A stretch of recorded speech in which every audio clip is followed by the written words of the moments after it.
ओं नमः शिवाय मोर स्नेहर छात्र छात्री माने दीपुसार ज्ञान यूट्यूब चैनल को स्वागत करुछि। आज पिला माने मु ओटीईटी पिला मानक पई गोटे सुंदर वीडियो इतिहास रे नै आसी।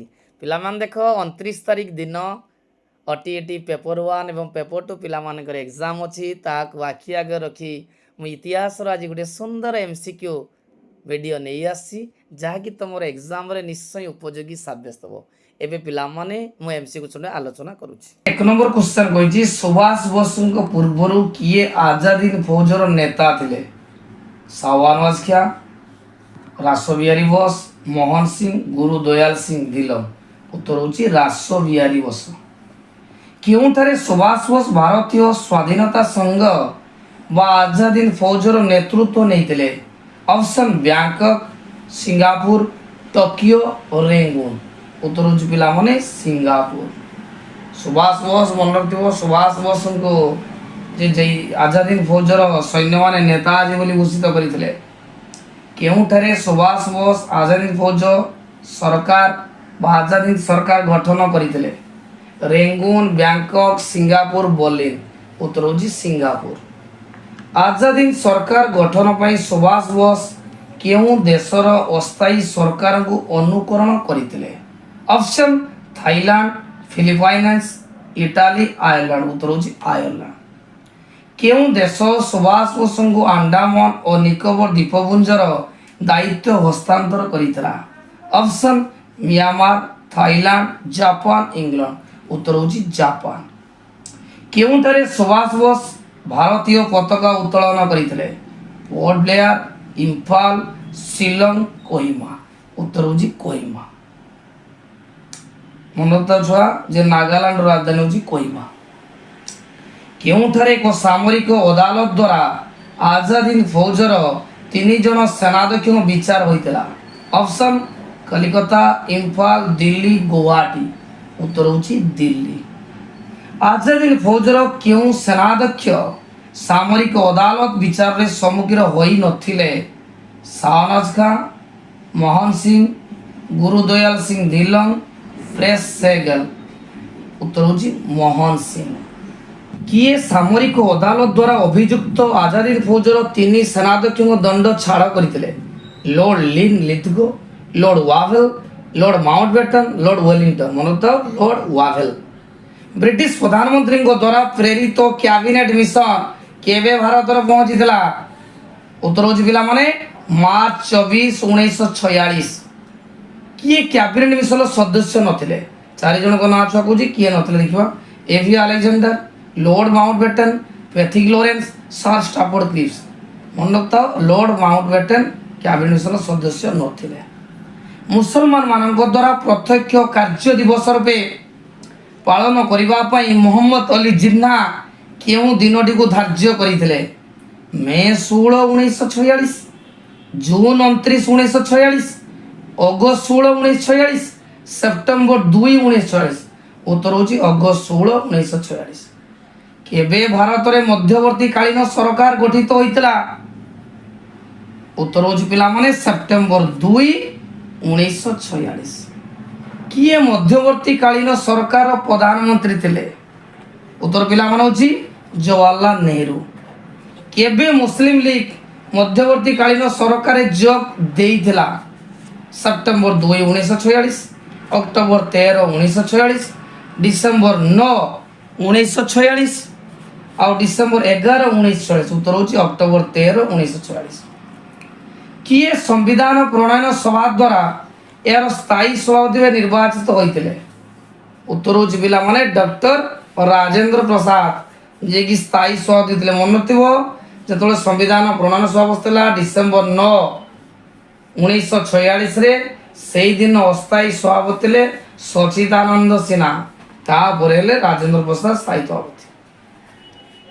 17 नंबर क्वेश्चन को छुआ जे भारतीय मान को क्षमता हस्तांतर करबा पई ब्रिटिश प्रधानमंत्री को द्वारा घोषित समय सीमा कौन थिला? जून 3, 1940, जून 18, 1940, अगस्त 14, 1940, जून 30, 1940। उत्तर होछि जून 30, 1948। केबे लॉर्ड माउंटबेटन भारतर भाइसराय भावे ଲର୍ଡ ୱାଭେଲଙ୍କୁ ସ୍ଥାନାନ୍ତରିତ କରିଥିଲେ? ଉତ୍ତର ହେଉଛି ପିଲାମାନେ ମାର୍ଚ୍ଚ 22, 1947। କେବେ ମାଉଣ୍ଟ ବେଟନଙ୍କ ଯୋଜନା ଘୋଷିତ ହୋଇଥିଲା? ମାଉଣ୍ଟ ବେଟନଙ୍କ ଯୋଜନା ଘୋଷିତ କେବେ ହୋଇଥିଲା ପିଲାମାନେ? ଜୁନ 3, 1947। କେବେ ବ୍ରିଟିଶ ପାର୍ଲିଆମେଣ୍ଟରେ ଭାରତ ସ୍ୱାଧୀନତା ଆଇନ 1947 ଅନୁମୋଦିତ ହୋଇଥିଲା? ଉତ୍ତର ହେଉଛି ପିଲାମାନେ ଜୁଲାଇ 18, 1947। କିଏ 1947 ଅଗଷ୍ଟ 14 ତାରିଖ ମଧ୍ୟରାତିରେ ସ୍ୱାଧୀନ ଭାରତର ଜାତୀୟ ପତାକା ଉତ୍ତୋଳନ କରିଥିଲେ? ଭେରି ଭେରି ଇମ୍ପୋର୍ଟାଣ୍ଟ ଛୁଆ। 1947 ଅଗଷ୍ଟ 14 ମଧ୍ୟରାତିରେ କିଏ ସ୍ୱାଧୀନ ଭାରତର ଜାତୀୟ ପତାକା ଉତ୍ତୋଳନ କରିଥିଲେ? ଉତ୍ତର ହେଉଛି ଭାରତର ପ୍ରଥମ ପ୍ରଧାନମନ୍ତ୍ରୀ ପଣ୍ଡିତ ଜବାହରଲାଲ ନେହେରୁ। ଭାରତର ସ୍ୱାଧୀନତା ପ୍ରାପ୍ତି ସମୟରେ କିଏ ଇଂଲଣ୍ଡର ପ୍ରଧାନମନ୍ତ୍ରୀ ଥିଲେ? এটা ସବୁବେଳେ ଛୁଆ ଇମ୍ପୋର୍ଟାଣ୍ଟ କ୍ୱେଶ୍ଚନ୍ ଆସେ ଯେ ଇଂଲଣ୍ଡର ପ୍ରଧାନମନ୍ତ୍ରୀ କିଏ ଥିଲେ ଭାରତ ଯେତେବେଳେ ସ୍ୱାଧୀନତା ପାଇଥିଲା? ନା ଲର୍ଡ କ୍ଲିମେଣ୍ଟ ଅଟଲି। କିଏ ଭାରତର ସର୍ବବରିଷ୍ଠ କୁଳବୃଦ୍ଧ ବା ସର୍ବବରିଷ୍ଠ ବୃଦ୍ଧ ବ୍ୟକ୍ତି ଭାବେ ପରିଚିତ? ସବୁବେଳେ ଛୁଆ ପରୀକ୍ଷାରେ କ୍ୱେଶ୍ଚନ୍ଟା ସବୁବେଳେ ଆସେ, ବହୁତ କମ୍ପିଟେଟିଭ୍ ଏକ୍ଜାମ୍ରେ ସବୁବେଳେ ଆସିଥାଏ। କିଏ ସର୍ବବରିଷ୍ଠ ବୃଦ୍ଧ ବ୍ୟକ୍ତି? ଦାଦା ଭାଇ ନାରୋଜୀ, ଯିଏ ଭିତର ବହି ପ୍ରବାହର ପ୍ରବକ୍ତା ଥିଲେ। 24 ନମ୍ବର ପିଲାମାନେ ଯିବା। ମହାତ୍ମା ଗାନ୍ଧୀ କାହାକୁ ତାଙ୍କ ରାଜନୈତିକ ଗୁରୁ ଭାବେ ଗ୍ରହଣ କରିଥିଲେ? এটা ଆମେ ସବୁବେଳେ ପିଲାମାନେ ପଢ଼ିଛେ ଯେ ମହାତ୍ମା ଗାନ୍ଧୀଙ୍କ ରାଜନୈତିକ ଗୁରୁ ଥିଲେ କିଏ? ନା ଗୋପାଳ କୃଷ୍ଣ ଗୋଖଲେ। କିଏ ଗାନ୍ଧୀଜୀଙ୍କୁ ମହାତ୍ମା ଆଖ୍ୟା ପ୍ରଦାନ କରିଥିଲେ? କିଏ ପିଲାମାନେ ମନେ ଥିବ ଯେ ମହାତ୍ମା ଆଖ୍ୟା ଦେଇଥିଲେ? ରବୀନ୍ଦ୍ରନାଥ ଠାକୁର। ସୁଭାଷ ବୋଷ କାହାକୁ ତାଙ୍କ ରାଜନୈତିକ ଗୁରୁ ଭାବେ ଗ୍ରହଣ କରିଥିଲେ? ଗାନ୍ଧୀଜୀଙ୍କ ଗୁରୁ ଥିଲେ କିଏ? ଗୋପାଳ କୃଷ୍ଣ ଗୋଖଲେ। ଏବଂ ସୁଭାଷ ବୋଷଙ୍କ ଗୁରୁ ଥିଲେ ଚିତ୍ତରଞ୍ଜନ ଦାସ। କିଏ ସୀମାନ୍ତ ଗାନ୍ଧୀ ରୂପେ ପରିଚିତ? ମନେ ରଖିଥିବ ସୀମାନ୍ତ ଗାନ୍ଧୀ ରୂପେ ପରିଚିତ କିଏ? ଖାଁ ଅବଦୁଲ ଗଫର ଖାଁ। ଆଉ ଗୋଟେ ମନେ ରଖିଥାଉ, ସିଏ ତିଆରି କରିଥିଲେ ଖୁଦାଇ ଖିଦମତଗାର। କିଏ ଲୌହ ମାନବ ରୂପେ ପରିଚିତ? ଲୌହ ମାନବ ରୂପେ ପରିଚିତ କିଏ? ନା ସର୍ଦ୍ଦାର ବଲ୍ଲଭ ଭାଇ ପଟେଲ, ଯିଏକି ଭାରତର ପ୍ରଥମ ଉପପ୍ରଧାନମନ୍ତ୍ରୀ ଏବଂ ଭାରତର ପ୍ରଥମ ଗୃହମନ୍ତ୍ରୀ ଥିଲେ। ଭାରତର ସ୍ୱାଧୀନତା ପ୍ରାପ୍ତି ସମୟରେ କିଏ ଭାରତୀୟ ଜାତୀୟ କଂଗ୍ରେସର ସଭାପତି ଥିଲେ? ଇଏ ବି ଛୁଆ କ୍ୱେଶ୍ଚନ୍ ସବୁବେଳେ ଆସେ। କିଏ ଥିଲେ? ମାନେ ଭାରତ ଯେତେବେଳେ ସ୍ୱାଧୀନତା ପାଇଲା ସେତେବେଳେ ଜାତୀୟ କଂଗ୍ରେସର ସଭାପତି କିଏ ଥିଲେ? ନା ଆଚାର୍ଯ୍ୟ ଜେ.ବି. କୃପାଳିନୀ। କିଏ କହିଥିଲେ ମତେ ରକ୍ତ ଦିଅ ମୁଁ ତୁମକୁ ସ୍ୱାଧୀନତା ଦେବି? এটা ସବୁବେଳେ ଆମେ ଡିବେଟ୍ କରୁଥାଏ, ସବୁବେଳେ ଆମେ ଟିଭି ପତ୍ରପତ୍ରିକା ସବୁବେଳେ ଆମେ ଦେଖୁଥାଏ, ଜାଣିଛୁ ଆମେ ଯେ ସୁଭାଷ ବୋଷ କହିଥିଲେ ମତେ ରକ୍ତ ଦିଅ ମୁଁ ତୁମକୁ ସ୍ୱାଧୀନତା ଦେବି। କିଏ ସିନ୍ଧୁ ପ୍ରଦେଶ ଆକ୍ରମଣ କରିବା ପାଇଁ ମହମ୍ମଦ ବିନ୍ କାସିମକୁ ପଠାଇଥିଲେ?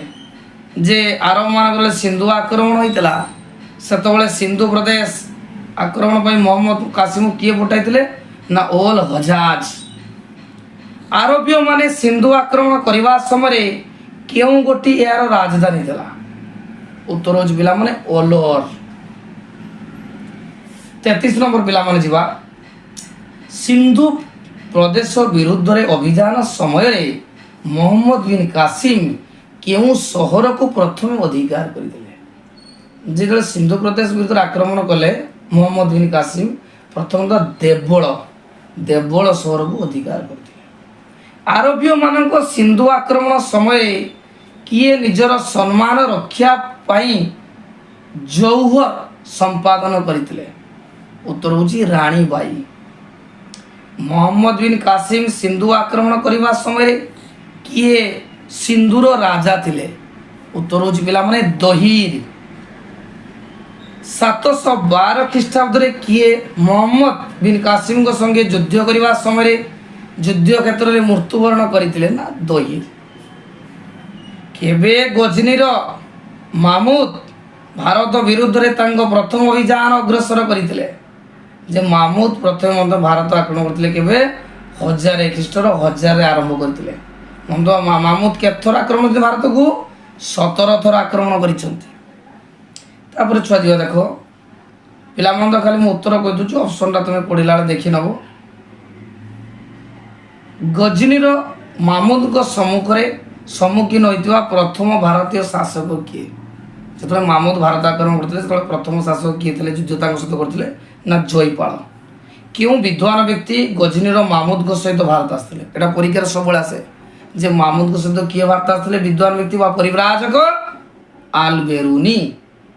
ଆଲବେରୁନିଙ୍କ କେଉଁ ପୁସ୍ତକରେ ଭାରତରେ ପ୍ରଚଳିତ ହିନ୍ଦୁ ଚାଲିଚଳଣି ପ୍ରଥା ଅନୁଷ୍ଠାନ ବିଷୟରେ ଉଲ୍ଲେଖ ଅଛି? ନା ଆଲବେରୁନି ଗୋଟେ ବହି ଲେଖିଥିଲେ କିତାବୁଲ ହିନ୍ଦ। କିସ ପିଲାମାନେ? କିତାବୁଲ ହିନ୍ଦ। କେବେ ଗଜନିର ମାମୁଦ ଯିଏକି ସମନାଥ ମନ୍ଦିର ଲୁଣ୍ଠନ କରିଥିଲେ? କେବେ ଛୁଆ? ନା 1026। ଗଜନିର ମାମୁଦଙ୍କ ଦ୍ୱାରା ସମନାଥ ମନ୍ଦିର ଆକ୍ରମଣ ସମୟରେ ଏହା କେଉଁଠାରେ ଅବସ୍ଥିଥିଲା? ସମନାଥ ମନ୍ଦିର କେଉଁଠାରେ ଅବସ୍ଥିଥିଲା? ନା କାଠିଆୱାଡ଼ରେ ଅବସ୍ଥିଥିଲା। 43 ଗଜନିର ମାମୁଦଙ୍କ ଭାରତ ଭିତରେ ଶେଷ ଅଭିଯାନରେ କେଉଁମାନେ ତାଙ୍କ ଦ୍ୱାରା ପରାସ୍ତ ହୋଇଥିଲେ? ଉତ୍ତର ହେଉଛି ପିଲାମାନେ ଜାଟ ମାନେ। ମହମ୍ମଦ ଘୋରୀ କେବେ ଭାରତ ବିରୁଦ୍ଧରେ ତାଙ୍କ ପ୍ରଥମ ଅଭିଯାନ ଅଗ୍ରସର ହୋଇଥିଲେ? ନା 1175ରେ। ମହମ୍ମଦ ଘୋରୀଙ୍କ ଭାରତ ଅଭିଯାନରେ କେଉଁ ସ୍ଥାନଟି ପ୍ରଥମେ ତାଙ୍କ ଦ୍ୱାରା ଅଧିକୃତ ହୋଇଥିଲା? ମନୋକ୍ତ ମହମ୍ମଦ ଘୋରୀ ପ୍ରଥମେ ମୁଲତାନ ଅଧିକାର ଥିଲେ। ମୁଲତାନ। ପ୍ରଥମ ଦିନର ଯୁଦ୍ଧ କେବେ ହୋଇଥିଲା? ପ୍ରଥମ ଦିନର ଯୁଦ୍ଧରେ କିଏ ପରାସ୍ତ ହୋଇଥିଲେ? ମହମ୍ମଦ ଘୋରୀ। କାହା କାହା ମଧ୍ୟରେ ହୋଇଥିଲା? ନା ପୃଥ୍ୱୀରାଜ ଚୌହାନ ଏବଂ ମହମ୍ମଦ ଘୋରୀ ମଧ୍ୟରେ। ଯୁଦ୍ଧରେ ଜିତିଲେ କିଏ? ନା ପୃଥ୍ୱୀରାଜ ଚୌହାନ। ଦ୍ୱିତୀୟ ତୀର ଯୁଦ୍ଧ କେବେ ହୋଇଥିଲା? ନା 1192ରେ ହୋଇଥିଲା। ଦ୍ୱିତୀୟ ତୀର ଯୁଦ୍ଧରେ ମହମ୍ମଦ ଘୋରୀ କାହା ସହିତ ଲଢ଼େଇ କରିଥିଲେ? ନା ଚୌହାନ ବଂଶର ଶ୍ରେଷ୍ଠ ରାଜା ପୃଥ୍ୱୀରାଜ ଚୌହାନ। କେବେ ଭାରତରେ ଦାସବଂଶ ଶାସନ ଆରମ୍ଭ କରିଥିଲା? ନା 1206। କିଏ ଭାରତରେ ଦାସବଂଶ ଶାସନ ମୂଳଦୁଆ ସ୍ଥାପନ କରିଥିଲେ? କୁତବୁଦ୍ଦିନ ଆଇବକ। ମନେ ରଖିଥିବ ଛୁଆ ଯେ ମହମ୍ମଦ ଘୋରୀ ପୃଥ୍ୱୀରାଜ ଚୌହାନଙ୍କୁ ପରାସ୍ତ କରିଥିଲେ ଏବଂ ଯେତେବେଳେ ଅକ୍ତିଆର କଲେ ଏବଂ ପରବର୍ତ୍ତୀ ଅବସ୍ଥାରେ ତାଙ୍କର ମୃତ୍ୟୁ ହୋଇଥିଲା ଏବଂ ତାଙ୍କର ସେନାପତି ଥିଲେ କୁତବୁଦ୍ଦିନ ଆଇବକ ଏବଂ କୁତବୁଦ୍ଦିନ ଆଇବକ ନିଜକୁ ସମ୍ରାଟ ରୂପେ ଘୋଷିତ କଲେ ଏବଂ ଦିଲ୍ଲୀରେ ଦାସବଂଶର ମୂଳଦୁଆ ସ୍ଥାପନ କରିଥିଲେ। କିଏ ଦିଲ୍ଲୀରେ ସୁଲତାନି ରାଜତ୍ୱର ପ୍ରକୃତ ପ୍ରତିଷ୍ଠାତା ଭାବେ ବିବେଚିତ ହୁଅନ୍ତି? ଉତ୍ତର ହେଉଛି ପିଲାମାନେ ଇଲତୁତମିଶକୁ ଯେ ସୁଲତାନି ରାଜତ୍ୱର ପ୍ରକୃତ ପ୍ରତିଷ୍ଠାତା ବିବେଚନା କରାଯାଏ। ଇଲତୁତମିଶ ସିଂହାସନ ଆରୋହଣ କରିବା ସମୟରେ କିଏ ଗଜନିର ସୁଲତାନ ଥିଲେ? ଗଜନିର ରାଜା ଛୁଆ ଥିଲେ ତାଜୁଦ୍ଦିନ ଇୟଲଡଜ। ବଙ୍ଗର କେଉଁ ଶାସକ କୁତବୁଦ୍ଦିନ ଆଇବକଙ୍କ ମୃତ୍ୟୁ ପରେ ନିଜକୁ ସ୍ୱାଧୀନ ଘୋଷଣା କଲା? ମନୋକ୍ତ ପିଲାମାନେ ଯେ ବଙ୍ଗର କେଉଁ ଶାସକ ଯେ କୁତବୁଦ୍ଦିନ ଆଇବକଙ୍କ ମୃତ୍ୟୁ ପରେ ନିଜ ସ୍ୱାଧୀନ ଘୋଷଣା କଲା? ସେ ହେଉଛି ଅଲିବର୍ଦ୍ଧନ। ବଙ୍ଗର କେଉଁ ଶାସକ? ନା ଅଲିବର୍ଦ୍ଧନ। କେବେ ମୋଗଲ ନେତା ଚେଙ୍ଗିଜ ଖାଁ ଭାରତକୁ ପ୍ରବେଶ କରିଥିଲେ? ଚେଙ୍ଗିଜ ଖାଁ ମାନେ ତ କେବେ ଆସିଲେ ଛୁଆ? 1221। କେଉଁ ଗୋଟି ଇଲତୁତମିଶଙ୍କ ଦ୍ୱାରା ଅଧିକୃତ ପ୍ରଥମ ରାଜପୁତ ଦୁର୍ଗ ଥିଲା? ଗ୍ୱାଲିୟର, କାଲିଞ୍ଜର, ମାଣ୍ଡୋର, ରଣଥମ୍ଭୋର। ମନେ ତ ଯେ ରଣଥମ୍ଭୋରକୁ ଆଗେ ଅଧିକାର କରିଥିଲେ ଇଲତୁତମିଶ। କେଉଁଠାରେ ଇଲତୁତମିଶ ପ୍ରସିଦ୍ଧ ମହାକାଳ ମନ୍ଦିର ଲୁଣ୍ଠନ କରିଥିଲେ? ନା ଉଜ୍ଜୟିନୀ ଠାରେ। ଉତ୍ତର ହେଉଛି ଉଜ୍ଜୟିନୀ। କେବେ ଇଲତୁତମିଶ ତାଙ୍କ ଶାସନକୁ ବିଧି ସମ୍ମତ ପରିଚିତ ଦେବା ପାଇଁ ଖଲିଫାଙ୍କ ଠାରୁ ସ୍ୱୀକୃତିମୂଳକ ଅଧିକାର ପାଇଥିଲେ? ମନେ ରଖିଥିବ ଇଲତୁତମିଶ ଯେଉଁ କୁତୁବୁଦ୍ଦିନ ଆଇବକଙ୍କ ପରେ ସିଂହାସନ ଗ୍ରହଣ କରିଥିଲେ ଖଲିଫାଙ୍କ ସ୍ୱୀକୃତି ନେଇଥିଲେ କେବେ? 1229। ଖାଣ୍ଟି ଆରବୀୟ ମୁଦ୍ରା ପ୍ରଚଳନ କରିଥିବା ପ୍ରଥମ ତୁର୍କ ଶାସକ କିଏ ଥିଲେ? ଆରବୀୟ ମୁଦ୍ରା କିଏ ପ୍ରଚଳନ କରୁଥିଲେ? ନା ଇଲତୁତମିଶ। ଚିହିଲଗାନି କ'ଣ ଥିଲା? ମନେ ରଖିଥିବ ଯେ ଚିହିଲଗାନି ସବୁବେଳେ ଆସେ ଯେ ଇଲତୁତମିଶ ତାଙ୍କ ରାଜତ୍ୱ ସମୟରେ 40 ଜଣ ତୁର୍କ ସମ୍ଭ୍ରାନ୍ତ ମାନଙ୍କୁ ନେଇକି ଗୋଷ୍ଠୀ ତିଆରି କରିଥିଲେ। ତାଙ୍କୁ ବନ୍ଦେ ଇ ଚିହିଲଗାନି ବୋଲି କୁହାଯାଏ। ଇକ୍ତା ଗଠନ ପାଇଁ କାହାକୁ କୃତିତ୍ୱ ଦିଆଯାଏ? ମନେ ରଖିଥିବ ପ୍ରଥମେ ଇକ୍ତାଦାରୀ ବ୍ୟବସ୍ଥା କିଏ ଆରମ୍ଭ କରିଥିଲେ? ଇଲତୁତମିଶ। କିଏ ଦିଲ୍ଲୀଠାରେ କୁତୁବ ମିନାର ନିର୍ମାଣ ସମ୍ପୂର୍ଣ୍ଣ କରିଥିଲେ? ମନେ ରଖିଥିବା ପିଲାମାନେ ଯେ କୁତୁବ ମିନାର ଆରମ୍ଭ କରିଥିଲେ କୁତବୁଦ୍ଦିନ ଆଇବକ, ଶେଷ କରିଥିଲେ କିଏ? ଇଲତୁତମିଶ। ଇଲତୁତମିଶ କାହାକୁ ନିଜର ଉତ୍ତରାଧିକାରୀ ମନୋନୀତ କରିଥିଲେ? ଯେ ଇଲତୁତମିଶଙ୍କ ମୃତ୍ୟୁ ପରେ ସେ ତାଙ୍କ ଝିଅ ରେଜିଆଙ୍କୁ ତାଙ୍କ ଉତ୍ତରାଧିକାରୀ ରୂପେ ସ୍ୱୀକୃତି ଦେଇଥିଲେ। ମନେ ରଖିଥାଅ ଯେ ଦିଲ୍ଲୀ ସୁଲତାନି ଶାସନର ଏକମାତ୍ର ମହିଳା ଶାସିକା କିଏ ଥିଲେ? ରେଜିଆ। ଇଲତୁତମିଶଙ୍କ ମୃତ୍ୟୁ ପରେ କିଏ ଦିଲ୍ଲୀ ସିଂହାସନ ଆରୋହଣ କରିଥିଲେ? ନା ରୁକନୁଦ୍ଦିନ ଫିରୋଜ। ରାଜାମାନେ ପୃଥ୍ୱୀ ପୃଷ୍ଠରେ ଭଗବାନଙ୍କ ପ୍ରତିନିଧି ବୋଲି ବିଶ୍ୱାସ କରୁଥିବା ପ୍ରଥମ ସୁଲତାନ କିଏ ଥିଲେ? ସେ ହେଉଛି ବଲବନ। ମନେ ରଖ ବଲବନ ଜିନ୍ ଇଲ୍ହା ବା ନିଜକୁ ଭଗବାନଙ୍କର ପ୍ରେରିତ ଦୂତ ବୋଲି କହୁଥିଲେ ଏବଂ ଲୋକମାନେ ତାଙ୍କୁ ସାକ୍ଷାତ କରିବାକୁ ହେଲେ ଦୁଇଟି ନୀତି ଅବଲମ୍ବନ କରୁଥିଲେ, ପାଇବସ ସୀତା। ଜିଲ୍ ଇ ଇଲାହି ଉପାଧି ଗ୍ରହଣ କରିଥିଲେ ନା ବଲବନ। ବଲବନଙ୍କ ଦ୍ୱାରା ନିଯୁକ୍ତ ସୈନ୍ୟବାହିନୀ ଦାୟିତ୍ୱ ଥିବା ମନ୍ତ୍ରୀମାନଙ୍କୁ କ'ଣ କୁହାଯାଉଥିଲା? ପିଲାମାନେ ମନେ ତ ବଲବନଙ୍କ ଦ୍ୱାରା ନିଯୁକ୍ତ ସୈନ୍ୟବାହିନୀ ଦାୟିତ୍ୱରେ ମନ୍ତ୍ରୀମାନଙ୍କୁ ଦିୱାନି ଅରିଜ କୁହାଯାଉଥିଲା। ବଲବନଙ୍କ ରାଜତ୍ୱ ସମୟରେ କେଉଁମାନେ ଗୁପ୍ତଚର ଭାବେ କାର୍ଯ୍ୟ କରୁଥିଲେ ବା ସେ ଗୁପ୍ତଚର ଭାବେ ଯେଉଁମାନେ କାର୍ଯ୍ୟ କ'ଣ କହୁଥିଲା ନା ବରିଦ। ବଲବନଙ୍କ ରାଜତ୍ୱ ସମୟରେ କେବେ ମୋଗଲ ନେତା ତୈମୁର ଖାଁ ପଞ୍ଜାବ ଆକ୍ରମଣ କରିଥିଲେ? ମନେଥିବ ଯେ ବଲବନଙ୍କ ସମୟରେ ମୋଗଲ ନେତା ତୈମୁର ଖାଁ 1285ରେ ଆକ୍ରମଣ କରିଥିଲେ ପଞ୍ଜାବ। ବଙ୍ଗର କେଉଁ ଗଭର୍ଣ୍ଣର ବଲବନଙ୍କ ବିରୁଦ୍ଧରେ ବିଦ୍ରୋହ କରିଥିଲେ? ନା ତୁଘ୍ରିଲ ଖାଁ। କିଏ ଛୁଆ? ନା ବଙ୍ଗର ଗଭର୍ଣ୍ଣର ଥିଲେ ତୁଘ୍ରିଲ ଖାଁ, ଯିଏକି ବଲବନ ବିରୁଦ୍ଧରେ ବିଦ୍ରୋହ କରିଥିଲେ। କେଉଁ ବିଖ୍ୟାତ କବି ବଲବନଙ୍କ ସଭା ମଣ୍ଡନ କରିଥିଲେ? ସବୁଠାରୁ ପ୍ରସିଦ୍ଧ କବି ଛୁଆ କିଏ? ଅମୀର ଖୁସରୋ। ଅମୀର ଖୁସରୋ କାହାର ଶିଷ୍ୟ ଥିଲେ? ନା ଅମୀର ଖୁସରୋ ପ୍ରଖ୍ୟାତ ସୁଫି ସନ୍ଥ ନିଜାମୁଦ୍ଦିନ ଆଉଲିଆଙ୍କ ଶିଷ୍ୟ ଥିଲେ। 72 କିଏ ଚିହଲିଗାନିକୁ ଭାଙ୍ଗି ଦେଇଥିଲେ? ଇଲତୁତମିଶ ଗଠନ କରିଥିବା ଚିହଲିଗାନକୁ ବଲବନ ଭାଙ୍ଗି ଦେଇଥିଲେ। କେବେ ଆଲାଉଦ୍ଦିନ ଖିଲିଜ ଦିଲ୍ଲୀ ସିଂହାସନ ଗ୍ରହଣ କରିଥିଲେ? ଯେ ଆଲାଉଦ୍ଦିନ ଖିଲିଜ ମନତ ଯେ ଖିଲିଜ ବଂଶର ସର୍ବଶ୍ରେଷ୍ଠ ରାଜା, ଯାହାକୁ ଦ୍ୱିତୀୟ ଆଲେକଜାଣ୍ଡାର ବୋଲି କୁହାଯାଏ, ସେ 1296ରେ ସିଂହାସନ ଗ୍ରହଣ କରିଥିଲେ। ଦିଲ୍ଲୀର କେଉଁ ସୁଲତାନ ନିଜକୁ ଉଲେମାମାନଙ୍କ ନିୟନ୍ତ୍ରଣରୁ ମୁକ୍ତ ରଖିବାରେ ସଫଳ ହୋଇଥିଲେ? ନା ଆଲାଉଦ୍ଦିନ ଖିଲିଜ। ଭାରତୀୟ ମୁସଲମାନ ମାନଙ୍କୁ ଶାସନରେ ଅନ୍ତର୍ଭୁକ୍ତ କରିବାରେ କିଏ ଦିଲ୍ଲୀର ପ୍ରଥମ ସୁଲତାନ ଥିଲେ? ନା ଆଲାଉଦ୍ଦିନ ଖିଲିଜ। ପ୍ରଥମେ ସେ ମୁସଲମାନ ମାନଙ୍କୁ ତାଙ୍କ ଶାସନରେ ଅନ୍ତର୍ଭୁକ୍ତ କରିଥିଲେ। ଆଲାଉଦ୍ଦିନ ଖିଲିଜଙ୍କ ମୁଖ୍ୟମନ୍ତ୍ରୀଙ୍କୁ କ'ଣ କୁହାଯାଉଥିଲା? ବା ସୁଲତାନୀ ଶାସନର ମୁଖ୍ୟମନ୍ତ୍ରୀ ବା ପ୍ରଧାନମନ୍ତ୍ରୀ ୱାଜିର କୁହାଯାଉଥିଲା। କ'ଣ ଛୁଆ? ୱାଜିର। ବହୁତ ଇମ୍ପୋର୍ଟାଣ୍ଟ ଛୁଆ। ଆଲାଉଦ୍ଦିନ ଖିଲିଜଙ୍କ ଶାସନରେ କିଏ ଯୁଦ୍ଧ ମନ୍ତ୍ରୀ ଥିଲେ? ନା ଦିୱାନ ଇ ଅରିଜ। ଯେ ଦିୱାନ ଇ ଅରିଜ ଥିଲେ ଆଲାଉଦ୍ଦିନ ଖିଲିଜ ସମୟରେ ମନ୍ତ୍ରୀ ଥିଲେ, ଯୁଦ୍ଧ ମନ୍ତ୍ରୀ। ଆଲାଉଦ୍ଦିନ ଖିଲିଜଙ୍କ ରାଜତ୍ୱ ସମୟରେ କିଏ ବୈଦେଶିକ ବା କୂଟନୈତିକ ପତ୍ର ବିନିମୟ ଦାୟିତ୍ୱରେ ଥିଲେ? ନା ଦିୱାନ ଇ ରସାଲତ। କିଏ ଆଲାଉଦ୍ଦିନ ଖିଲିଜଙ୍କ ଗୁପ୍ତ ସଂଗ୍ରହ ବିଭାଗର ମୁଖ୍ୟ ଥିଲେ? ନା ବରିଦ ଇ ମାମାଲିକ। ଆଲାଉଦ୍ଦିନ ଖିଲିଜଙ୍କ ରାଜତ୍ୱ ସମୟରେ ଗୁମାସ୍ତାମାନେ କେଉଁ କାର୍ଯ୍ୟ ସହିତ ସମ୍ପୃକ୍ତ ଥିଲେ? ନା ଉତ୍ତର ହେଉଛି ଭୂ ରାଜସ୍ୱ ଆଦାୟରେ ସେମାନେ ସଂପୃକ୍ତ ଥିଲେ ବା ସମ୍ପୃକ୍ତ ଥିଲେ। କେଉଁ ଅଧିକାରୀଙ୍କୁ ଆଲାଉଦ୍ଦିନ ଖିଲିଜ ଲୁଗା ବଜାର ନିୟନ୍ତ୍ରକ ଭାବେ ନିଯୁକ୍ତି କରିଥିଲେ? ନା ଦିୱାନ ଇ ରିୟାସତ। ମାଲିକ କାଫୁର କେଉଁ ସୁଲତାନଙ୍କ ସେନାପତି ଥିଲେ? ସବୁଠୁ ଇମ୍ପୋର୍ଟାଣ୍ଟ ଛୁଆ, ସେ ମାଲିକ କାଫୁର ଆଲାଉଦ୍ଦିନ ଖିଲିଜଙ୍କ ସେନାପତି ଥିଲେ। ଏକ ସ୍ଥାୟୀ ବିଭାଗ ସୈନ୍ୟବାହିନୀର ମୂଳଦୁଆ ସ୍ଥାପନ କରିବାରେ କେଉଁ ସୁଲତାନ ପ୍ରଥମ ଥିଲେ? ଉତ୍ତର ହେଉଛି ଆଲାଉଦ୍ଦିନ ଖିଲିଜ। ଆଲାଉଦ୍ଦିନ ଖିଲିଜଙ୍କ ସମୟରେ ଦାଘ କହିଲେ କ'ଣ ବୁଝାଉଥିଲା? ନା ଘୋଡ଼ାମାନଙ୍କୁ ଚିହ୍ନଟ କରିବା ପାଇଁ ଦାଘ କରାଯାଉଥିଲା। ଦିଲ୍ଲୀର ସୁଲତାନ ଭାବେ ଆଲାଉଦ୍ଦିନ ଖିଲିଜଙ୍କ ଦ୍ୱାରା ବିଜିତ ପ୍ରଥମ ଅଞ୍ଚଳ କ'ଣ ଥିଲା? ନା ଗୁଜରାଟ। କାହାକୁ ଆଲାଉଦ୍ଦିନ ଖିଲିଜ ତାଙ୍କର ଏକ ଅଧିକୃତ ରାଜ୍ୟରୁ ବନ୍ଦୀ କରି ତାଙ୍କ ମୁଖ୍ୟ ରାଣୀ କରିଥିଲେ? ନା କମଳା ଦେବୀଙ୍କୁ। କେଉଁ ଗୋଟି ଆଲାଉଦ୍ଦିନ ଖିଲିଜଙ୍କ ଦ୍ୱାରା ଆକ୍ରମିତ ପ୍ରଥମ ରାଜପୁତ ରାଜ୍ୟ ଥିଲା?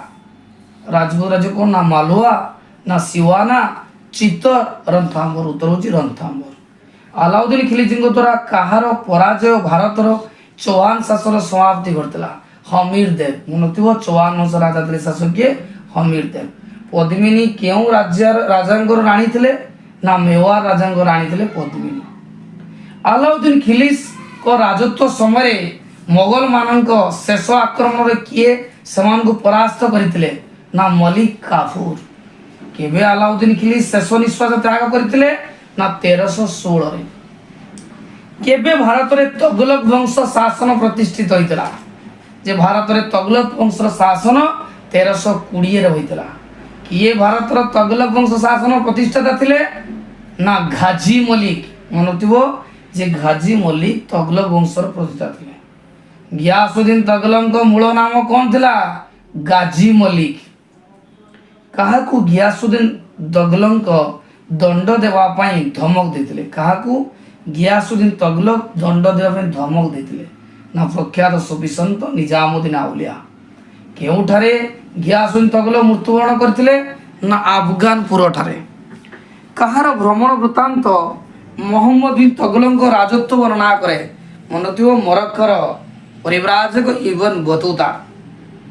ଇବନ ବତୁତା ମହମ୍ମଦ ବିନ୍ ତଗଲକଙ୍କ ସମୟରେ ଭାରତ ଭ୍ରମଣରେ ଆସିଥିଲେ। କିଏ ଦିୱାନୀ କୋହିନାଙ୍କ ନୂତନ କୃଷି ବିଭାଗ ଗଠନ କରିଥିଲେ? ନା ମହମ୍ମଦ ବିନ୍ ତଗଲକ।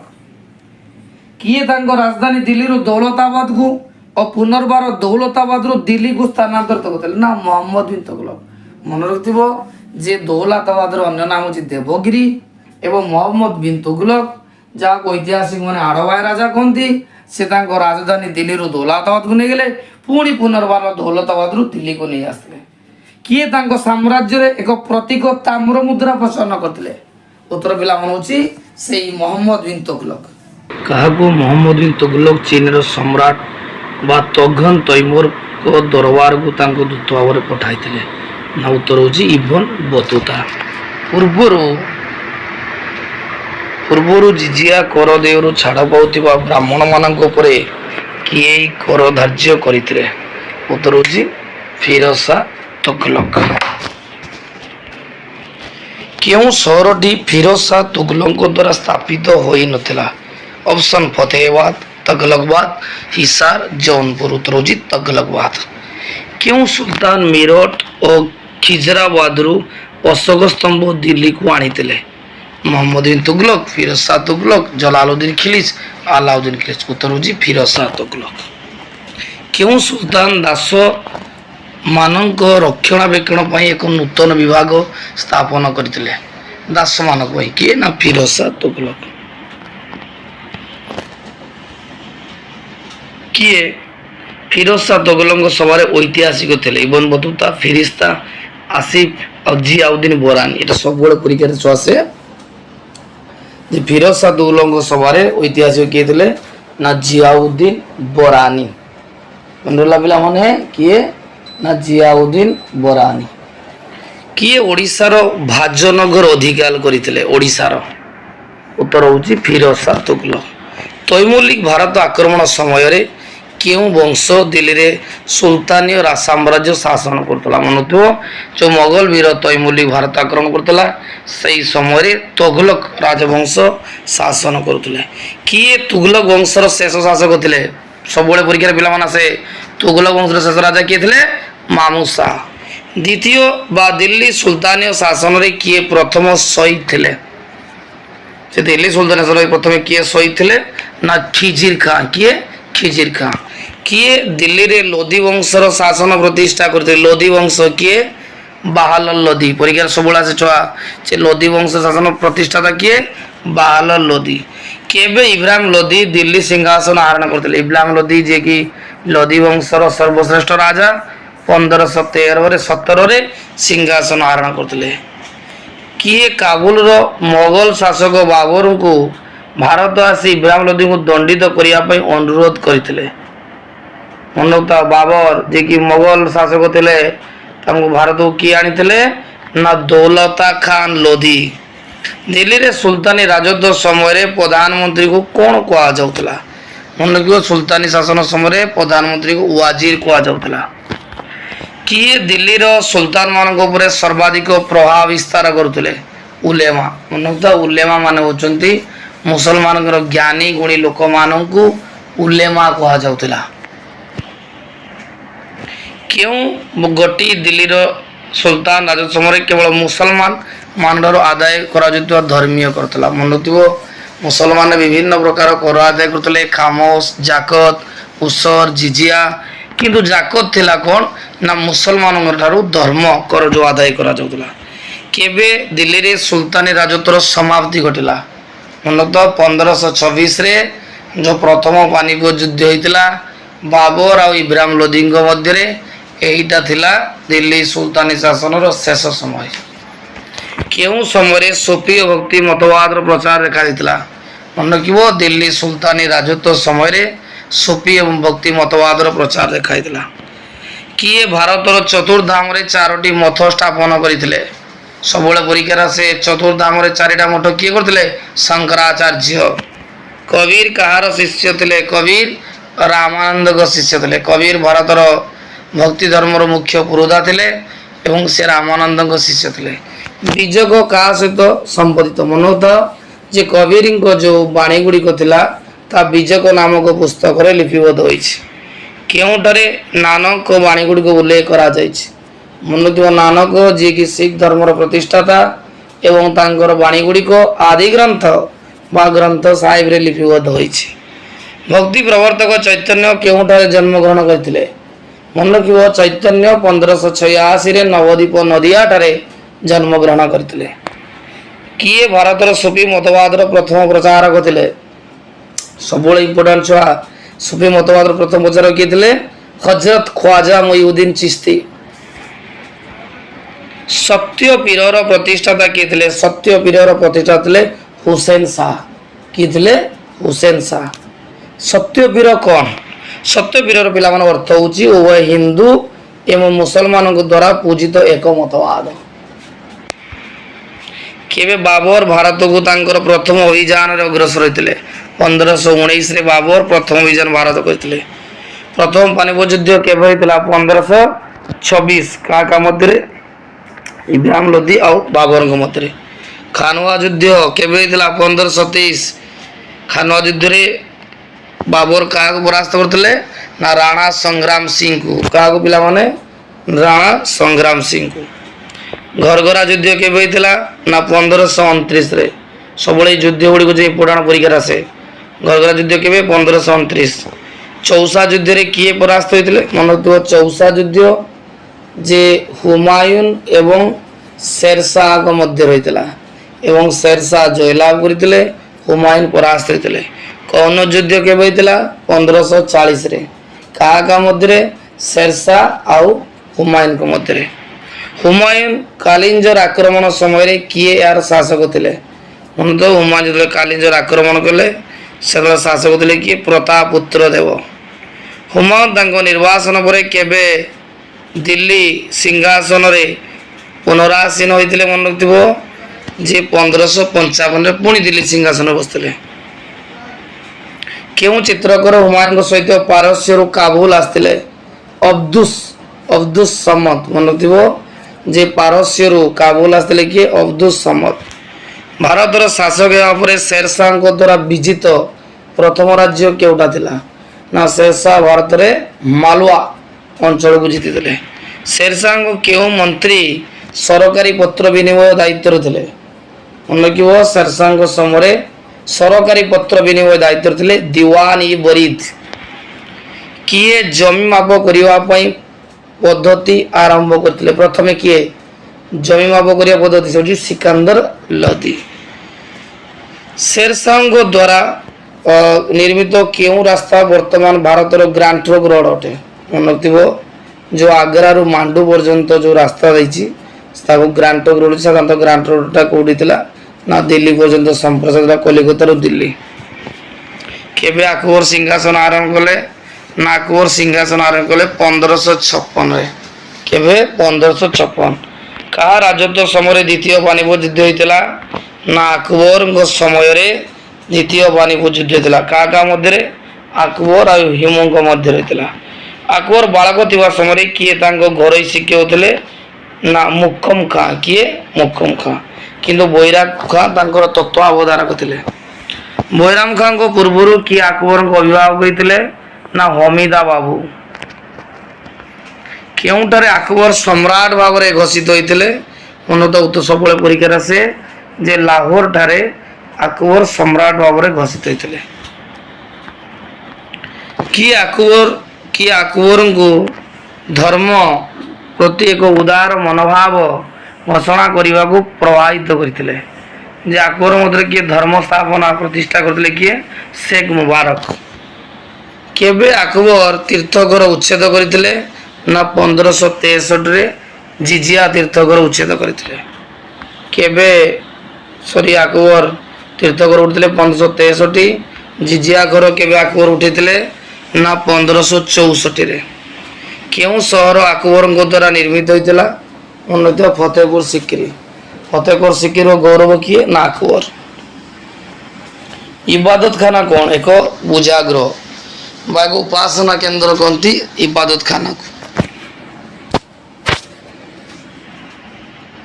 କେଉଁଠାରେ ଇବାଦତଖାନା ନିର୍ମିତ ହୋଇଥିଲା ପିଲାମାନେ ମଧ୍ୟ ଫତେପୁର ସିକ୍ରିଠାରେ ନିର୍ମିତ ହେଲା। ମନେ ରହିଲା ଯେ ପିଲାମାନେ କେଉଁଠାରେ ଇବାଦତଖାନା ନିର୍ମିତ ହୋଇଥିଲା ନା ଫତେପୁର ସିକ୍ରିଠାରେ। କେବେ ଇବାଦତଖାନା ନିର୍ମାଣ କରାଯାଇଥିଲା ନା 1575। କେବେ 1575। ଦିନ ଇଲାହି କ'ଣ? ଦିନ ଇଲାହି ଅର୍ଥ ହେଉଛି ଯେ ଆକବର ସବୁ ଧର୍ମର ସାରତତ୍ଵକୁ ନେଇ ଏକ ନୂତନ ଧର୍ମ ପ୍ରଣୟନ କରିଥିଲେ, ତାକୁ ଦିନ ଇଲାହି।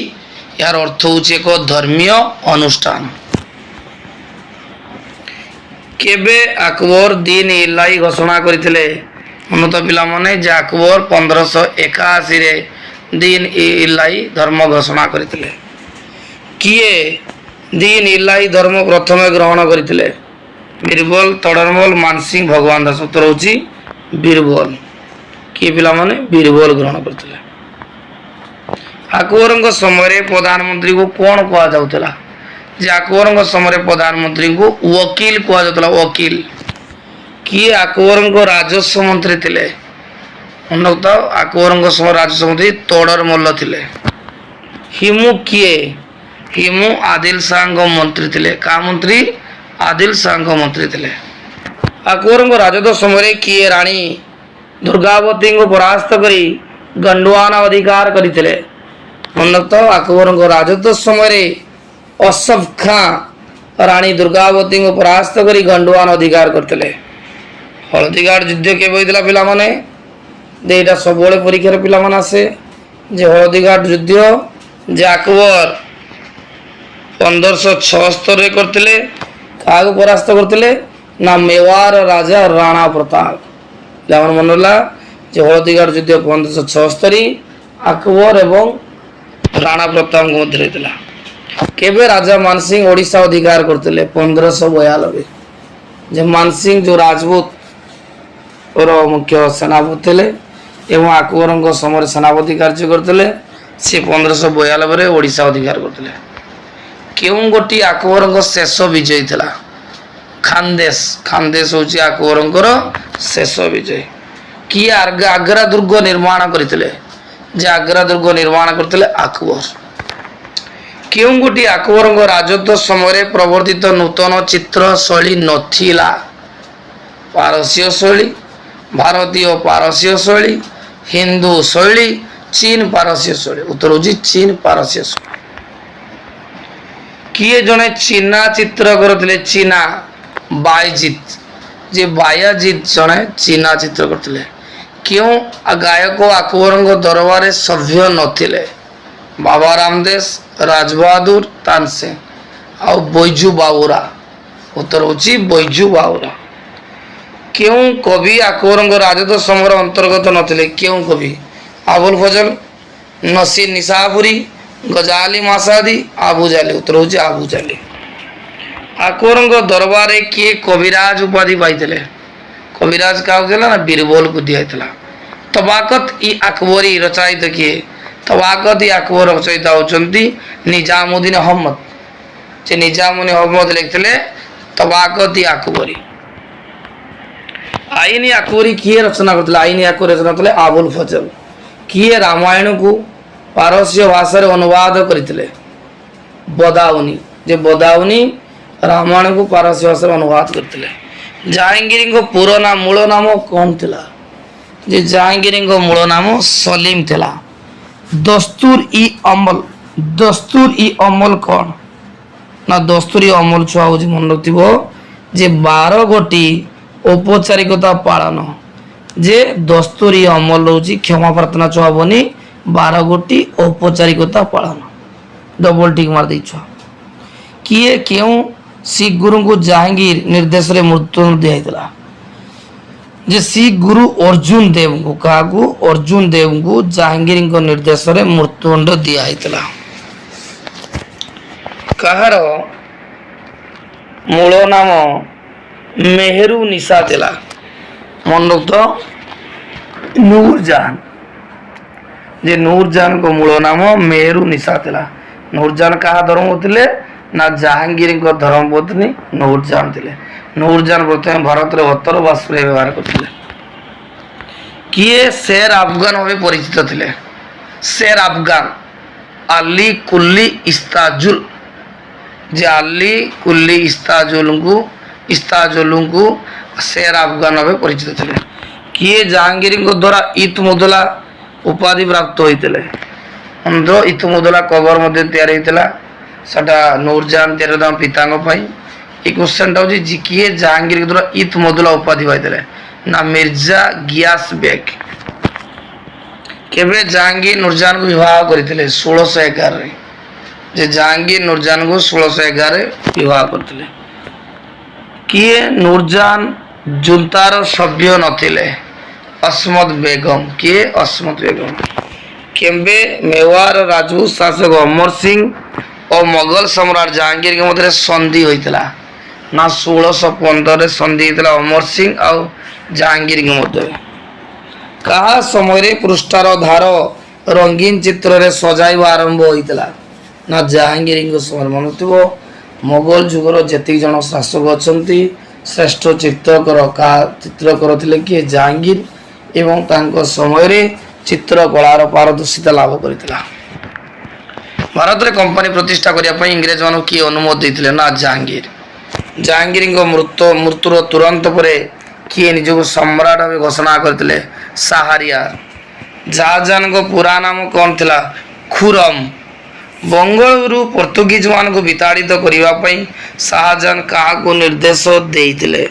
ଉତ୍ତର ହେଉଛି କାସିମକୁ। କାହାକୁ? ନା କାସିମକୁ। ଶାହଜାହାନଙ୍କ ରାଜତ୍ୱ ସମୟରେ 1633 ଖ୍ରୀଷ୍ଟାବ୍ଦରେ ମୋଗଲମାନଙ୍କ ଦ୍ୱାରା ଅଧିକୃତ ହେବାରୁ ଅହମ୍ମଦନଗରର ଶେଷଶାସକ କିଏ ଥିଲେ? ନା ହୁସେନ ଶାହ ଥିଲେ। ବିଜାପୁର ମହମ୍ମଦ ଆଦିଲ ଶାହ ଓ ମୋଗଲ ସମ୍ରାଟ ଶାହଜାହାନଙ୍କ ମଧ୍ୟରେ ବିଜାପୁରର ସ୍ୱାଧୀନତାର ଅନ୍ତ ଘଟାଇଥିବା ଚୁକ୍ତି କେବେ ସ୍ୱାକ୍ଷରିତ ହୋଇଥିଲା? ଉତ୍ତର ପିଲାମାନେ ହେଉଛି 1636ରେ ହୋଇଥିଲା। ଗୋଲକୁଣ୍ଡାର ସାର୍ବଭୌମର ଅନ୍ତ ଘଟାଇବା ପାଇଁ ଉଦ୍ଦିଷ୍ଟ ଶାହଜାହାନଙ୍କ ସର୍ତ୍ତଗୁଡ଼ିକୁ ଗ୍ରହଣ କରିଥିବା ଗୋଲକୁଣ୍ଡାର ଶାସକ କିଏ ଥିଲେ?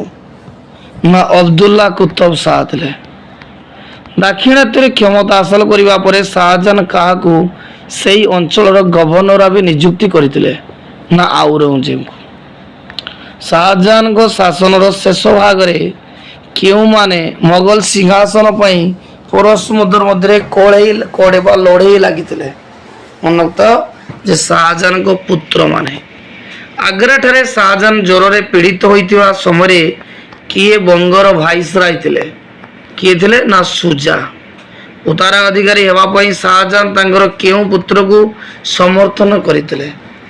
ଯେ ଶାହଜାହାନ ନିଜର ପୁତ୍ର ଦାରାଙ୍କୁ ସମର୍ଥନ କରିଥିଲେ। ଶାହଜାହାନଙ୍କ ରାଜତ୍ୱର ଶେଷ ଭାଗରେ କେଉଁ ଯୁଦ୍ଧ ଉତ୍ତରାଧିକାରୀ ଯୁଦ୍ଧର ସମାପ୍ତି ଘଟାଇଥିଲା? ନା ସମୁଗଡ଼ ଯୁଦ୍ଧ। କେଉଁ ଯୁଦ୍ଧ? ସମୁଗଡ଼ ଯୁଦ୍ଧ। କେଉଁଠାରେ ଶାହଜାହାନଙ୍କୁ ଆଜୀବନ ବନ୍ଦୀ ଭାବେ ରଖାଯାଇଥିଲା? ପିଲାମାନଙ୍କର ଶାହଜାହାନ ବନ୍ଦୀ ଭାବରେ ଆଗ୍ରା ଦୁର୍ଗରେ ଥିଲେ। କେବେ ଶାହଜାହାନ ତାଙ୍କର ଶେଷ ନିଶ୍ୱାସ ତ୍ୟାଗ କରିଥିଲେ? ନା 1666ରେ। ତାଜମହଲର ନକ୍ସା ପ୍ରସ୍ତୁତ କିଏ କରିଥିଲେ? ତାଜମହଲ, ଯିଏକି ସପ୍ତ ଆଶ୍ଚର୍ଯ୍ୟର ଅନ୍ୟତମ, ତାକୁ ତିଆରି କରିଥିଲେ ଉସ୍ତାଦ ଅହମ୍ମଦ ଲାହୋରୀ। କାହାର ପ୍ରବେଶ ଦ୍ୱାରା ଭାରତର ଉଚ୍ଚତମ ଫତେପୁର ସିକ୍ରିର ବୁଲନ୍ଦ ଦରୱାଜା? କେଉଁ ସ୍ଥାପତ୍ୟ କୀର୍ତ୍ତି ଶାହଜାହାନଙ୍କ ରାଜତ୍ୱ କାଳରେ ନିର୍ମିତ ହୋଇନଥିଲା? କିଏଟା ଶାହଜାହାନ ତିଆରି କରିନଥିଲେ? ମୋତି ମସଜିଦ, ଦିୱାନି ଖାସ, ଜୁମା ମସଜିଦ, ଏ ତିନିଟା କରିଥିଲେ, ଆଗ୍ରା ଦୁର୍ଗ କରିନଥିଲେ। କାହା ସମୟରେ ମୟୂର ସିଂହାସନ ନିର୍ମିତ ହୋଇଥିଲା? ନା ଶାହଜାହାନଙ୍କ ସମୟରେ ମୟୂର ସିଂହାସନ ନିର୍ମିତ ହୋଇଥିଲା। କିଏ ଦିଲ୍ଲୀଠାରେ ଲାଲକିଲ୍ଲା ନିର୍ମାଣ କରିଥିଲେ? ପିଲାମାନେ ତ ଲାଲକିଲ୍ଲା କିଏ କରିଥିଲେ? ନା ଶାହଜାହାନ। କେବେ ଆଉରଙ୍ଗଜେବ ଆନୁଷ୍ଠାନିକ ଭାବେ ଦିଲ୍ଲୀରେ ସିଂହାସନ ଆରୋହଣ କଲେ? ନା ଜୁଲାଇ 31, 1658। କେବେ ଆଉରଙ୍ଗଜେବଙ୍କ ଅଭିଷେକ ଅନୁଷ୍ଠିତ ହୋଇଥିଲା? ନା ମେ 15, 1659 ରହିଥିଲା। କେଉଁ ଗୋଟି ଆଉରଙ୍ଗଜେବଙ୍କ ପ୍ରଥମ ବୃହତ ବିଜୟ ଥିଲା?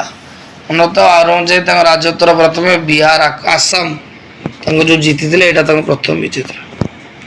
ଆଉରଙ୍ଗଜେବ ଓ ହିନ୍ଦୁ ପ୍ରତି ଅତ୍ୟାଚାର ବିରୁଦ୍ଧରେ ପ୍ରଥମେ କେଉଁମାନେ ବିଦ୍ରୋହ କରିଥିଲେ? ନା ଜାଟ ମାନେ। ମୋଗଲ ମାନଙ୍କ ବିରୁଦ୍ଧରେ ବିଦ୍ରୋହ କରିଥିବା ସତନାମୀ ମାନଙ୍କ ନେତା କିଏ ଥିଲେ? ମନେରଖୁଥାଅ ଯେ ମୋଗଲ ମାନଙ୍କ ବିରୋଧରେ ଯୁଦ୍ଧ କରୁଥିବା ସତନାମୀ ମାନଙ୍କ ନେତା ଥିଲେ ଗରିବ ଦାସ ହର। ଔରଙ୍ଗଜେବଙ୍କ ଧର୍ମୀୟ ନିର୍ଯାତନା ବିରୁଦ୍ଧରେ କିଏ ଶିଖ ମାନଙ୍କ ନେତୃତ୍ୱ ନେଇଥିଲେ? ଗୁରୁ ତେଗ ବାହାଦୁର। କିଏ ଶିଖ ମାନଙ୍କୁ ଖାଲସା ନାମକ ଏକ ଯୁଦ୍ଧପ୍ରିୟ ଗୋଷ୍ଠୀରେ ରୂପାନ୍ତର କରିଥିଲେ? ଗୁରୁ ଗୋବିନ୍ଦ ସିଂ। କେବେ ଔରଙ୍ଗଜେବ ହିନ୍ଦୁମାନଙ୍କ ଉପରେ ଜିଜିଆ କର ପୁନର୍ବାର ଧାର୍ଯ୍ୟ କରିଥିଲେ? 1670ରେ। ରାଜପୁତ ମାନଙ୍କ ଔରଙ୍ଗଜେବଙ୍କ ବିରୁଦ୍ଧରେ ଯୁଦ୍ଧ ସମୟରେ କିଏ ମେୱାର ରାଜା ଥିଲେ? ନା ରାଜା ସିଂ ଥିଲେ, ରାଜ ସିଂ। କେବେ ବିଜାପୁରକୁ ମୋଗଲ ସାମ୍ରାଜ୍ୟ ସହିତ ସଂଲଗ୍ନ କରାଯାଇଥିଲା? 1686ରେ। କେବେ ଗୋଲକୋଣ୍ଡା ମୋଗଲ ସାମ୍ରାଜ୍ୟ ସହିତ ସଂଲଗ୍ନ ହୋଇଥିଲା? 1685ରେ। ଔରଙ୍ଗଜେବଙ୍କ ରାଜତ୍ୱ ସମୟରେ କେଉଁ ମରହଟ୍ଟା ରାଜା ମୋଗଲ ମାନଙ୍କ ଦ୍ୱାରା ନିହତ ହୋଇଥିଲେ? ରାଜା ଶମ୍ଭୁଜୀ। କିଏ ଆଲାମଗୀର ଭାବେ ପରିଚିତ ଥିଲେ? ଆଲାମଗୀର ଔରଙ୍ଗଜେବ ଥିଲେ।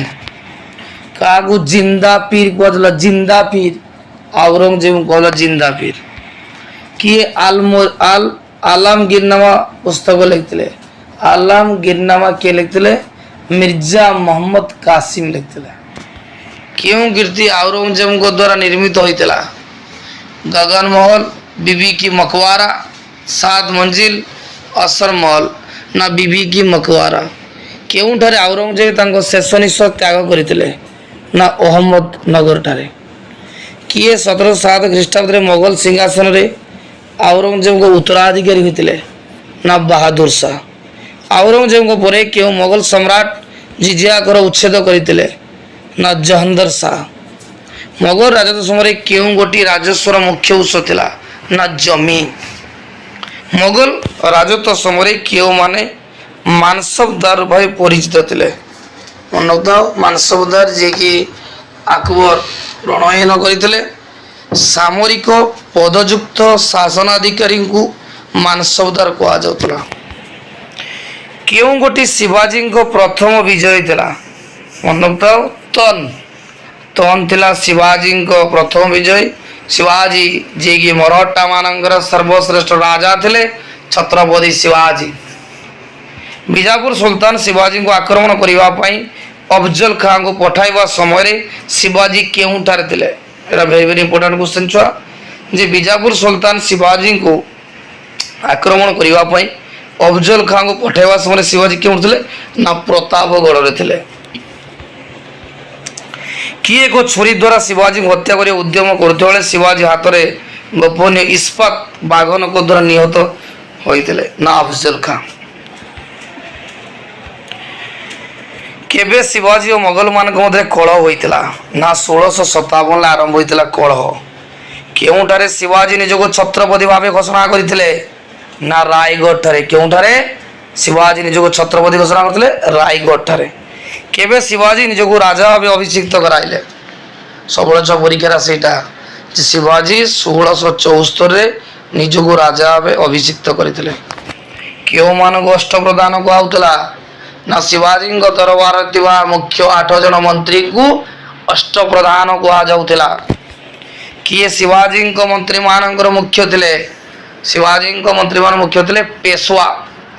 ଶିବାଜୀଙ୍କ ସମୟରେ କିଏ ବୈଦେଶିକ ବ୍ୟାପାର ଦାୟିତ୍ୱରେ ଥିଲେ? ସୁମନ୍ତ। ଶିବାଜୀଙ୍କ ଶାସନ ସମୟରେ ଏକ ପ୍ରଦେଶରେ କେତେକ ଗ୍ରାମକୁ ନେଇ ଗଠିତ ପ୍ରତ୍ୟେକ ଭାଗକୁ କ'ଣ କୁହାଯାଉଥିଲା? ନା ତରଫ କୁହାଯାଉଥିଲା। ପିଲାମାନେ ମନେ ହେଲା ଯେ ପ୍ରତ୍ୟେକ ଭାଗକୁ କ'ଣ କୁହାଯାଉଥିଲା? ତରଫ। ଶିବାଜୀଙ୍କ ରାଜ୍ୟରେ ଗ୍ରାମ ପରିଷଦ ବା ପଞ୍ଚାୟତର ନିଷ୍ପତ୍ତିକୁ କିଏ କାର୍ଯ୍ୟକାରୀ କରୁଥିଲେ? এটা ସବୁବେଳେ ପରୀକ୍ଷାରେ ଆସେ ଛୁଆ। ଶିବାଜୀଙ୍କ ରାଜ୍ୟରେ ଗ୍ରାମ ପରିଷଦ ବା ପଞ୍ଚାୟତର ନିଷ୍ପତ୍ତିକୁ କିଏ କାର୍ଯ୍ୟକାରୀ କରୁଥିଲେ? ଦେଶପାଣ୍ଡେ। ଶିବାଜୀଙ୍କ ଶାସନରେ ସରକାରୀ ଚିଠିପତ୍ର ଓ ଦସ୍ତାବିଜ ଲେଖିବା ପାଇଁ ନିଯୁକ୍ତ ଅଧିକାରୀଙ୍କୁ କ'ଣ କୁହାଯାଉଥିଲା? ନା ଚିଟନିସ୍। 235 ଛୁଆ। ଶିବାଜୀଙ୍କ ରାଜତ୍ୱ ସମୟରେ ଚୌଥ କ'ଣ ଥିଲା? ନା ପଡ଼ୋଶୀ ରାଜ୍ୟମାନଙ୍କ ଠାରୁ ସଂଗୃହୀତ ଏକ କରକୁ ଚୌଥ କୁହାଯାଉଥିଲା। ତଣ୍ଟି ଶୁଖିଲା, ଟିକେ ପାଣି ପିଇଦେ।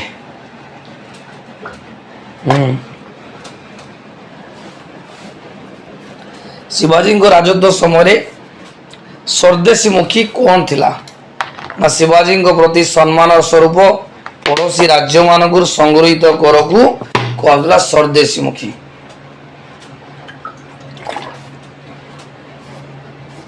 କେଉଁମାନେ ବର୍ଗୀ ଭାବେ ପରିଚିତ ଥିଲେ? ଶିବାଜୀଙ୍କ ସୈନ୍ୟବାହିନୀରେ ଅଶ୍ୱାରୋହୀ ମାନଙ୍କୁ ବର୍ଗୀ କୁହାଯାଉଥିଲା। କିଏ 1739ରେ ଭାରତ ଆକ୍ରମଣ କରିଥିଲେ? ମନେଥିବ 1739ରେ ନାଦିର ଶାହ ଭାରତ ଆକ୍ରମଣ କରିଥିଲେ। ପ୍ରସିଦ୍ଧ କୋହିନୂର ହୀରା ନେଇଯାଇଥିଲେ ସେ। ତୃତୀୟ ପାନିପତ ଯୁଦ୍ଧରେ ମରଠା ମାନଙ୍କୁ ପରାସ୍ତ କରିଥିଲେ କିଏ? ନା ଆଫଗାନ ମାନେ। ସେତେବେଳେ ମରଠା ଶାସକ ଥିଲେ ଅହମ୍ମଦ ଶାହ। ସେତେବେଳେ ମରଠା ମାନଙ୍କୁ ଅହମ୍ମଦ ଶାହ ଅବଦଲି ପରାସ୍ତ କରିଥିଲେ 1761ରେ। କେବେ ବିଜୟନଗର ପ୍ରତିଷ୍ଠିତ ହୋଇଥିଲା? 1336। କେଉଁ ବଂଶ ପ୍ରଥମେ ବିଜୟନଗର ରାଜ୍ୟ ଶାସନ କରିଥିଲା? ସଂଗମ ରାଜବଂଶ। କିଏ ବିଜୟନଗର ରାଜ୍ୟର ପ୍ରଥମ ଶାସକ ଥିଲେ? ପ୍ରଥମ ହରିହର। ପରୀକ୍ଷାରେ ସବୁବେଳେ ଆସେ ବିଜୟନଗର ରାଜ୍ୟର ପ୍ରଥମ ଶାସକ କିଏ ଥିଲେ? ପ୍ରଥମ ହରିହର। କେବେ କୃଷ୍ଣଦେବରାୟ ବିଜୟନଗର ସିଂହାସନ ଆରୋହଣ କରିଥିଲେ? ଯେ କୃଷ୍ଣଦେବରାୟ ପ୍ରଥମେ 1509ରେ ବିଜୟନଗର ସିଂହାସନ ଆରୋହଣ କରିଥିଲେ।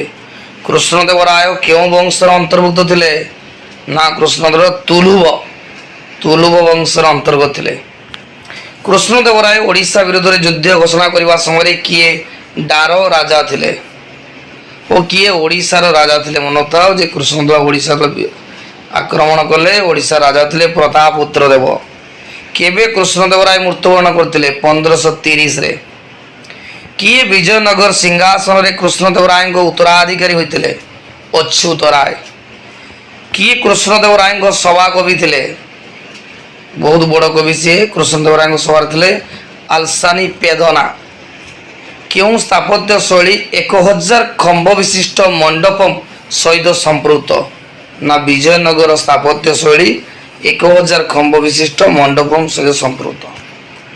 ବିଜୟନଗର ସାମ୍ରାଜ୍ୟର ଏକ ପ୍ରଶଂସନୀୟ ବିବରଣୀ ଛାଡ଼ି ଯାଇଥିବା ଇଟାଲୀୟ ପରିବ୍ରାଜକ କିଏ ଥିଲେ? ନା ନିକୋ ଲକୋଟି ଥିଲେ ଇଟାଲୀ ପରିବ୍ରାଜକ। କେଉଁଠାରେ ବିଜୟନଗର ସାମ୍ରାଜ୍ୟର ଧ୍ୱଂସାବଶେଷ ଦେଖିବାକୁ ମିଳେ? ନା ହାମ୍ପିଠାରେ। କୋଉଠାରେ? ହାମ୍ପି। କୃଷ୍ଣଦେବରାୟ କାହାର ସମସାମୟିକ ଥିଲେ? ସବୁବେଳେ ମନେ ଥାଉ ଯେ କୃଷ୍ଣଦେବରାୟ ଅପସନ ବାବର, ଆକବର, ଆଲାଉଦ୍ଦିନ ଖିଲଜି, ଗିୟାସୁଦ୍ଦିନ ତଗଲକ। ନା ବାବରଙ୍କ ସମସାମୟିକ ଥିଲେ। କେଉଁ ଯୁଦ୍ଧ ବିଜୟନଗର ସାମ୍ରାଜ୍ୟର ଅନ୍ତ ଘଟାଇଥିଲା? ତାଲିକଟା ଯୁଦ୍ଧ। କେଉଁ ଯୁଦ୍ଧ? ତାଲିକଟା ଯୁଦ୍ଧ। କିଏ ରାଷ୍ଟ୍ରକୂଟ ଶାସନର ପ୍ରତିଷ୍ଠାତା ଥିଲେ? ନା ଦନ୍ତୀ ଦୁର୍ଗ। ଯେ ରାଷ୍ଟ୍ରକୂଟ ଶାସନର ପ୍ରତିଷ୍ଠା ଥିଲେ ଦନ୍ତୀ ଦୁର୍ଗ। କେଉଁ ବଂଶ ଦକ୍ଷିଣ ଭାରତର ତ୍ରିପାକ୍ଷିକ ସଂଘର୍ଷର ଏକ ଗୁରୁତ୍ୱପୂର୍ଣ୍ଣ ଭୂମିକା ଗ୍ରହଣ କରିଥିଲେ? ନା ରାଷ୍ଟ୍ରକୂଟ। ରାଷ୍ଟ୍ରକୂଟ କଳା ଓ ସ୍ଥାପତ୍ୟର ଚମତ୍କାର ନମୁନା ଏଲୋରା ସ୍ଥିତ କୈଳାସ ମନ୍ଦିର ନିର୍ମାଣ ପାଇଁ କିଏ ଦାୟୀ ଥିଲେ? ନା କୃଷ୍ଣରାଜ। କିଏ ଜଣେ ରାଷ୍ଟ୍ରକୂଟ ଶାସକ ନଥିଲେ? ବତ୍ସ୍ୟରାଜ, କୃଷ୍ଣରାଜ, ଆମଙ୍ଗ ବୋଷ, ଧ୍ରୁବ। ଉତ୍ତର ହେଉଛି ବତ୍ସ୍ୟରାଜ। ଚାଲୁକ୍ୟ ରାଜା ତୈଳପଙ୍କ ଦ୍ୱାରା କାହାର ପରାସ୍ତ ରାଷ୍ଟ୍ରକୂଟ କ୍ଷମତାର ଅନ୍ତ ଘଟାଇଥିଲା? ଯେ ଚାଲୁକ୍ୟ ରାଜା ତୈଳପଙ୍କ ଦ୍ୱାରା କାହାର ପରାସ୍ତ ରାଷ୍ଟ୍ରକୂଟ କ୍ଷମତାର ଅନ୍ତ ଘଟାଇଥିଲା? ନା କାକାଙ୍କର। କେଉଁ ଚାଲୁକ୍ୟ ରାଜା ଦକ୍ଷିଣରେ ଆରବ ଆକ୍ରମଣକୁ ପ୍ରତିହତ କରିଥିଲେ? ଉତ୍ତର ହେଉଛି ପ୍ରଥମ ବିକ୍ରମାଦିତ୍ୟ। କାହାର ଶାସନ ସମୟ ଗ୍ରାମ୍ୟ ସଭା ପାଇଁ ବିଖ୍ୟାତ ଥିଲା? ନା ଚୋଳମାନଙ୍କର। କେଉଁଠି ଚୋଳ ରାଜ୍ୟର ଆଞ୍ଚଳିକ ଭାଷା ଥିଲା? ଯେ ଚୋଳ ରାଜ୍ୟର ଆଞ୍ଚଳିକ ଥିଲା ତାମିଲ ଭାଷା। ତ୍ରୟୋଦଶ ଶତାବ୍ଦୀରେ ମାର୍କ ପୋଲୋ କେଉଁ ରାଜ୍ୟ ପରିଦର୍ଶନ କରିଥିଲେ? ମନତ ମାର୍କ ପୋଲୋ କେଉଁ ରାଜ୍ୟ ପରିଦର୍ଶନ କରିଥିଲେ? ନା ପାଣ୍ଡ୍ୟ ରାଜ୍ୟ। କେଉଁ ବଂଶ ଦାକ୍ଷିଣାତ୍ୟର କୌଣସି ରାଜ୍ୟରେ ଶାସନ କରୁନଥିଲେ? ଚୋଳ, ଚାଲୁକ୍ୟ, ପାଣ୍ଡ୍ୟ, ପ୍ରତ୍ୟାହାର। ପ୍ରତ୍ୟାହାର ମନତ ଉତ୍ତର ଭାରତରେ ଥିଲେ, ତେଣୁ ଉତ୍ତର ହେଉଛି ପ୍ରତ୍ୟାହାର। ଆଉ ସବୁ ଦକ୍ଷିଣ ଭାରତ ଥିଲେ। ଗୃହେଶ୍ୱର ପାଟକ କାହାର ରାଜଧାନୀ ଥିଲା? ନା ଗୃହେଶ୍ୱର ପାଟକ ଭୌମକର ମାନଙ୍କ ରାଜଧାନୀ ଥିଲା। ଭୁବନେଶ୍ୱର କେଉଁ ମନ୍ଦିରଟି ଭୌମକର ମାନଙ୍କ ଶାସନ କାଳରେ ନିର୍ମିତ ହୋଇଥିଲା? ନା ବୋଇତାଳ ମନ୍ଦିର। କିଏ ଓଡ଼ିଶାର ସମବଂଶୀ ଶାସନ ପ୍ରତିଷ୍ଠା କରିଥିଲେ? ନା ପ୍ରଥମ ଜନ୍ମଜେୟ, ଯିଏକି ସମବଂଶୀ ଶାସନ ପ୍ରତିଷ୍ଠା କରିଥିଲେ। କିଏ ଭୁବନେଶ୍ୱରରେ ରାଜାରାଣୀ ମନ୍ଦିର ନିର୍ମାଣ କରିଥିଲେ? ଇନ୍ଦ୍ରରଥ। କିଏ? ଇନ୍ଦ୍ରରଥ। ସମବଂଶ ରାଜା ଇନ୍ଦ୍ରରଥ ରାଜାରାଣୀ ମନ୍ଦିର ନିର୍ମାଣ କରିଥିଲେ। କିଏ ଭୁବନେଶ୍ୱର ଲିଙ୍ଗରାଜ ମନ୍ଦିର ନିର୍ମାଣ କାର୍ଯ୍ୟ ସାରିଥିଲେ? ଦ୍ୱିତୀୟ ଯଯାତି। ନିର୍ମାଣ କାର୍ଯ୍ୟ ଆରମ୍ଭ କରିଥିଲେ ଦ୍ୱିତୀୟ ଯଯାତି ଏବଂ ଲିଙ୍ଗରାଜ କାର୍ଯ୍ୟ ଶେଷ କରିଥିଲେ ଉଦ୍ୟତ କେଶରୀ। କିଏ କୁମାର ପର୍ବତରେ 24 ଜଣ ଜୈନ ତୀର୍ଥଙ୍କରଙ୍କ ମୂର୍ତ୍ତି ସ୍ଥାପନ କରିଥିଲେ? କୁମାର ପର୍ବତରେ। କିଏ? ନା ଉଦ୍ୟତ କେଶରୀ। କିଏ ଭୁବନେଶ୍ୱରଠାରେ ବ୍ରହ୍ମେଶ୍ୱର ମନ୍ଦିର ନିର୍ମାଣ କରିଥିଲେ? ବ୍ରହ୍ମେଶ୍ୱର ମନ୍ଦିର ଭୁବନେଶ୍ୱରଠାରେ କିଏ କରିଥିଲେ? କଳାବତୀ ଦେବୀ। ରାଣୀପୁରର ଝରିଆଲଠାରେ କିଏ ସୋମେଶ୍ୱର ମନ୍ଦିର ନିର୍ମାଣ କରିଥିଲେ? ସୋମେଶ୍ୱର ମନ୍ଦିର କରିଥିଲେ ଗଗନ ଶିବ। କେଉଁ ମନ୍ଦିରଟି ପ୍ରଥମ ଯଯାତିଙ୍କ ଦ୍ୱାରା ନିର୍ମିତ ହୋଇଥିଲା? ନା ଭୁବନେଶ୍ୱରଠାରେ ମୁକ୍ତେଶ୍ୱର ମନ୍ଦିର। କାହାକୁ ଓଡ଼ିଶାର ଗଙ୍ଗବଂଶ ରାଜ ଶାସନର ପ୍ରକୃତ ପ୍ରତିଷ୍ଠାତା ବୋଲି ବିଚାର କରାଯାଏ? ଚଡ଼ଗଙ୍ଗ ଦେବ। କିଏ ତାଙ୍କ ସାମ୍ରାଜ୍ୟର ରାଜଧାନୀ କଳିଙ୍ଗ ନଗରରୁ କଟକ ନେଇ ଆସିଥିଲେ? ନା ଚଡ଼ଗଙ୍ଗ ଦେବ। କେଉଁ ଦୁର୍ଗଟି ଚଡ଼ଗଙ୍ଗ ଦେବ ଦ୍ୱାରା ନିର୍ମିତ ହୋଇଥିଲା? ଅମରାବତୀ, ଉମରଦନ, ସାରଙ୍ଗଗଡ଼, ଚୌଦ୍ୱାର। ଉତ୍ତର ହେଉଛି ଉମରଦନ। କିଏ ଭୁବନେଶ୍ୱର ଅନନ୍ତ ବାସୁଦେବ ମନ୍ଦିର ନିର୍ମାଣ କରିଥିଲେ? ଚନ୍ଦ୍ରିକା ଦେବୀ, ଶିବରାଣୀ, ସୁରମା ଦେବୀ, ରାଜସୁନ୍ଦରୀ। ନା ସୁରମା ଦେବୀ। କିଏ ଅଭିନବ ବାରାଣସୀ କଟକ ନାମରେ ଏକ ନୂଆ ରାଜଧାନୀ ନିର୍ମାଣ କରିଥିଲେ? ନା ତୃତୀୟ ଅନଙ୍ଗ ଭୀମଦେବ। କୋଣାର୍କର ସୂର୍ଯ୍ୟ ମନ୍ଦିର ନିର୍ମାତା କିଏ? ନା ପ୍ରଥମ ନରସିଂହ ଦେବ। ଏକାବଳୀର ରଚୟିତା କିଏ? ଏକାବଳୀ ରଚୟିତା ବିଦ୍ୟାଧର କାହାର ରାଜସଭାର କବି ଥିଲେ? ମୂଳତଃ ଏକାବଳୀ ରଚୟିତା କିଏ? ବିଦ୍ୟାଧର। କାହାର ରାଜସଭାର ଥିଲେ? ପ୍ରଥମ ନରସିଂହ ଦେବଙ୍କର।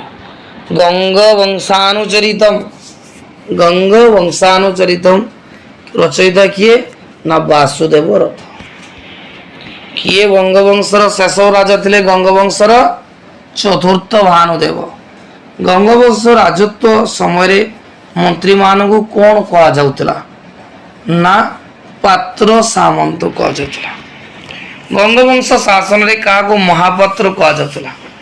ନା ଗଙ୍ଗବଂଶ ଶାସନରେ ଅର୍ଥମନ୍ତ୍ରୀଙ୍କୁ ମହାପାତ୍ର କୁହାଯାଉଥିଲା। କିଏ ଓଡ଼ିଶାର ସୂର୍ଯ୍ୟବଂଶୀ ଶାସନର ପ୍ରତିଷ୍ଠାତା ଥିଲେ? ସୂର୍ଯ୍ୟବଂଶୀ ହେଲେ କପିଳେନ୍ଦ୍ର ଦେବ। କେବେ କପିଳେନ୍ଦ୍ର ଦେବଙ୍କ ଅଭିଷେକ ଉତ୍ସବ ଅନୁଷ୍ଠିତ ହୋଇଥିଲା? ନା 1435। କପିଳେନ୍ଦ୍ର ଦେବଙ୍କ ଶାସନ କାଳରେ କିଏ ରାଜମହେନ୍ଦ୍ରୀ ବିରୁଦ୍ଧରେ ସୈନ୍ୟବାହିନୀର ନେତୃତ୍ୱ ନେଇଥିଲେ? ନା କପିଳେନ୍ଦ୍ର ଦେବଙ୍କ ପୁତ୍ର ହମ୍ବୀର। କିଏ ନିଜକୁ ଗଜପତି ଗୌଡ଼େଶ୍ୱର ନବଗଟି କର୍ଣ୍ଣାଟ କଳବେଶ୍ୱର ଭାବେ ଘୋଷଣା କରିଥିଲେ? କପିଳେନ୍ଦ୍ର ଦେବ। କେଉଁ ପୁସ୍ତକଟି କପିଳେନ୍ଦ୍ର ଦେବ ସଂସ୍କୃତରେ ଲେଖିଥିଲେ? ସବୁବେଳେ ପରୀକ୍ଷାରେ ଛୁଆ ସେ କପିଳେନ୍ଦ୍ର ଦେବ ସଂସ୍କୃତରେ କ'ଣ ଲେଖିଥିଲେ? ପରଶୁରାମ ବିଜୟ। ପୁରୁଷୋତ୍ତମ ଦେବ କେବଳ ସିଂହାସନ ଆରୋହଣ କରିଥିଲେ? ନା 1468। କେଉଁ ଗୋଟି ପୁରୁଷୋତ୍ତମ ଦେବଙ୍କ ଶେଷ ବିଜୟ ଥିଲା? ଉତ୍ତର ହେଉଛି ପିଲାମାନେ ଉଦୟଗିରି। କିଏ କାଞ୍ଚି ବିଜୟ ସହିତ ସମ୍ପୃକ୍ତ? ନା ପୁରୁଷୋତ୍ତମ ଦେବ କାଞ୍ଚି ବିଜୟ ସମ୍ପୃକ୍ତ। ପ୍ରତାପପୁତ୍ର ଦେବ କେବେ ସିଂହାସନ ଆରୋହଣ କରିଥିଲେ? 1497। ପିଲାମାନେ ଦେଖ 294 ନମ୍ବର କ୍ୱେଶ୍ଚନ୍। 1510 ଖ୍ରୀଷ୍ଟାବ୍ଦରେ ସଂଗଠିତ ବଙ୍ଗ ବିରୋଧୀ ଯୁଦ୍ଧରେ କିଏ ପ୍ରତାପପୁତ୍ର ଦେବଙ୍କ ପ୍ରତି ବିଶ୍ୱାସଘାତକତା କରିଥିଲେ? ନା ଗୋବିନ୍ଦ ବିଦ୍ୟାଧର।